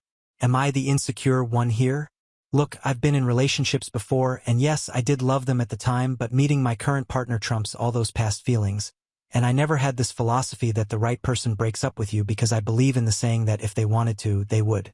What he feels dents my trust in this relationship and makes me feel like I'm not worthy of being his biggest love. Comments where OP has replied. Comment 1. Many people have, the one that got away, that shouldn't in any way affect their love or feelings for those in their lives in the present. OP. The problem is he verbalized that his ex was the right person for him to others and to his own partner. We are all allowed to have private feelings about who we thought we could have ended up with. In my case, I had a serious relationship too, and it also ended because of external factors, and I didn't want us to break up then, even. I thought they were the right person for me, so to speak, but I'm glad we separated because nothing trumps the feeling of gratitude of being with your current partner. The matter is, does he feel grateful looking back that he is no longer with her because he's with me? Because that's the only thing I care about at this point. I want alignment here. If he isn't glad he broke up with her, then it's a no-go for me. What do you mean by that, him not being glad as a no-go? You can be perfectly happy about a heartbreak you experienced in the past because a much better person came along, speaking in hindsight, of course. I may not be happy when I was experiencing the heartbreak, But I am now happy that I experienced the heartbreak in the past because I found a better partner in my present because of that. Time will tell if I really want to be with him, given the shaky grounds here. You can be happy about sad events in the past if that lead to much better outcomes. For example, you can be happy your dream company turned you down from a job because you found something even bigger and better, which you wouldn't have got had you not gone through the heartbreak of being rejected from that job. You can be happy that you got cheated on in the past because it saved you from building a life with that person. You can be happy you broke up with that boyfriend who dated you for 5 years and didn't propose to you because being in that relationship kept you from finding your husband.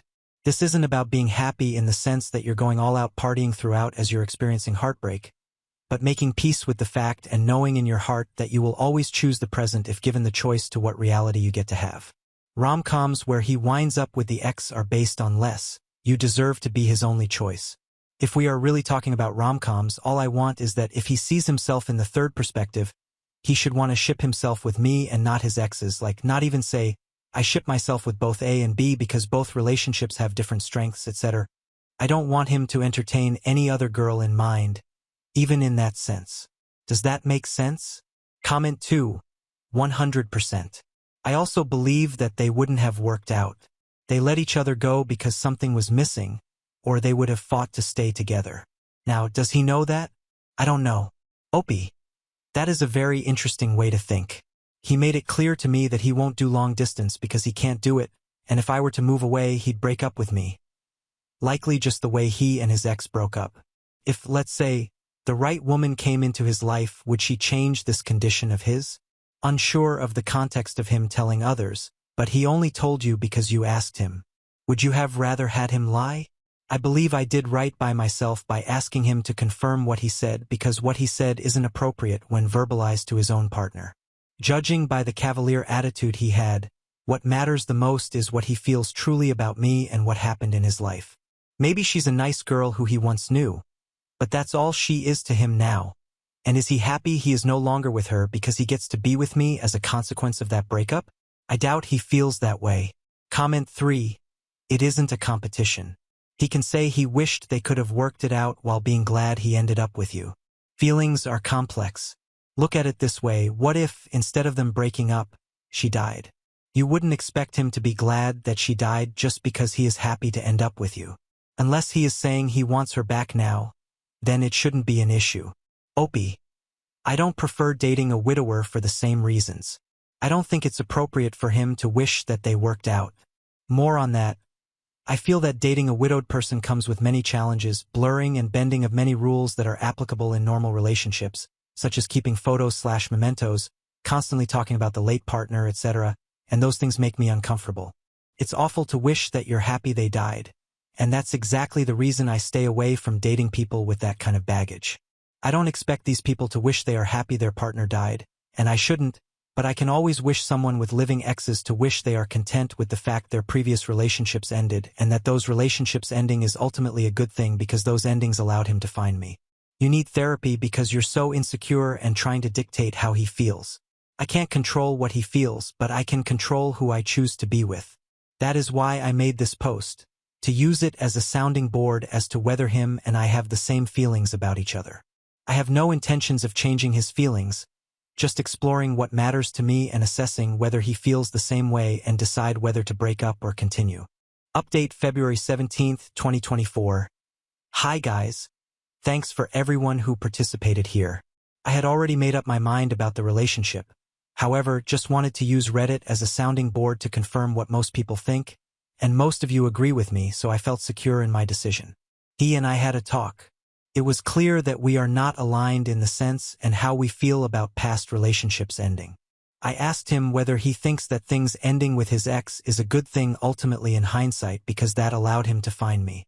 He disagreed with me and yet said he is happy he has me and loves me but can't admit he is grateful for his past relationship ending. I just can't reconcile the two statements. It's too contradictory, and I find it will eat away at me if I stay in this relationship. We broke up. Like I said, I don't condemn him for how he feels. I simply think he isn't the man for me. Maybe he needs a girl who can understand him and probably has a history of being with someone she regrets leaving, too. Anyway, some people tried to trick me into thinking I am the insecure one when I ironically was the one who proposed that first, but I remembered what my therapist said about boundaries and feelings. They are not right or wrong. They are personal to each person in each relationship, and if they work for two people, why should anyone outside of you two have the right to comment on that? Condemning therapy to anyone is a bad thing because one of the most important reminders in therapy is you're there to figure out your own needs and feelings rather than accept something that's unacceptable to you. My boundaries and feelings with the right person for me will clearly not harm anyone as I have no intent to changing anyone's feelings or personality. I will walk away. So yes, I conclude I am not insecure. I am just a person with differing needs in a relationship who needs to find someone whose values align with mine. I am not looking for a virgin or anything. I've had enough experience with heartbreak myself. I just want someone who only prefers to be with me, regardless of how meaningful their past relationships were, and I'll give them the same. We have reached the end.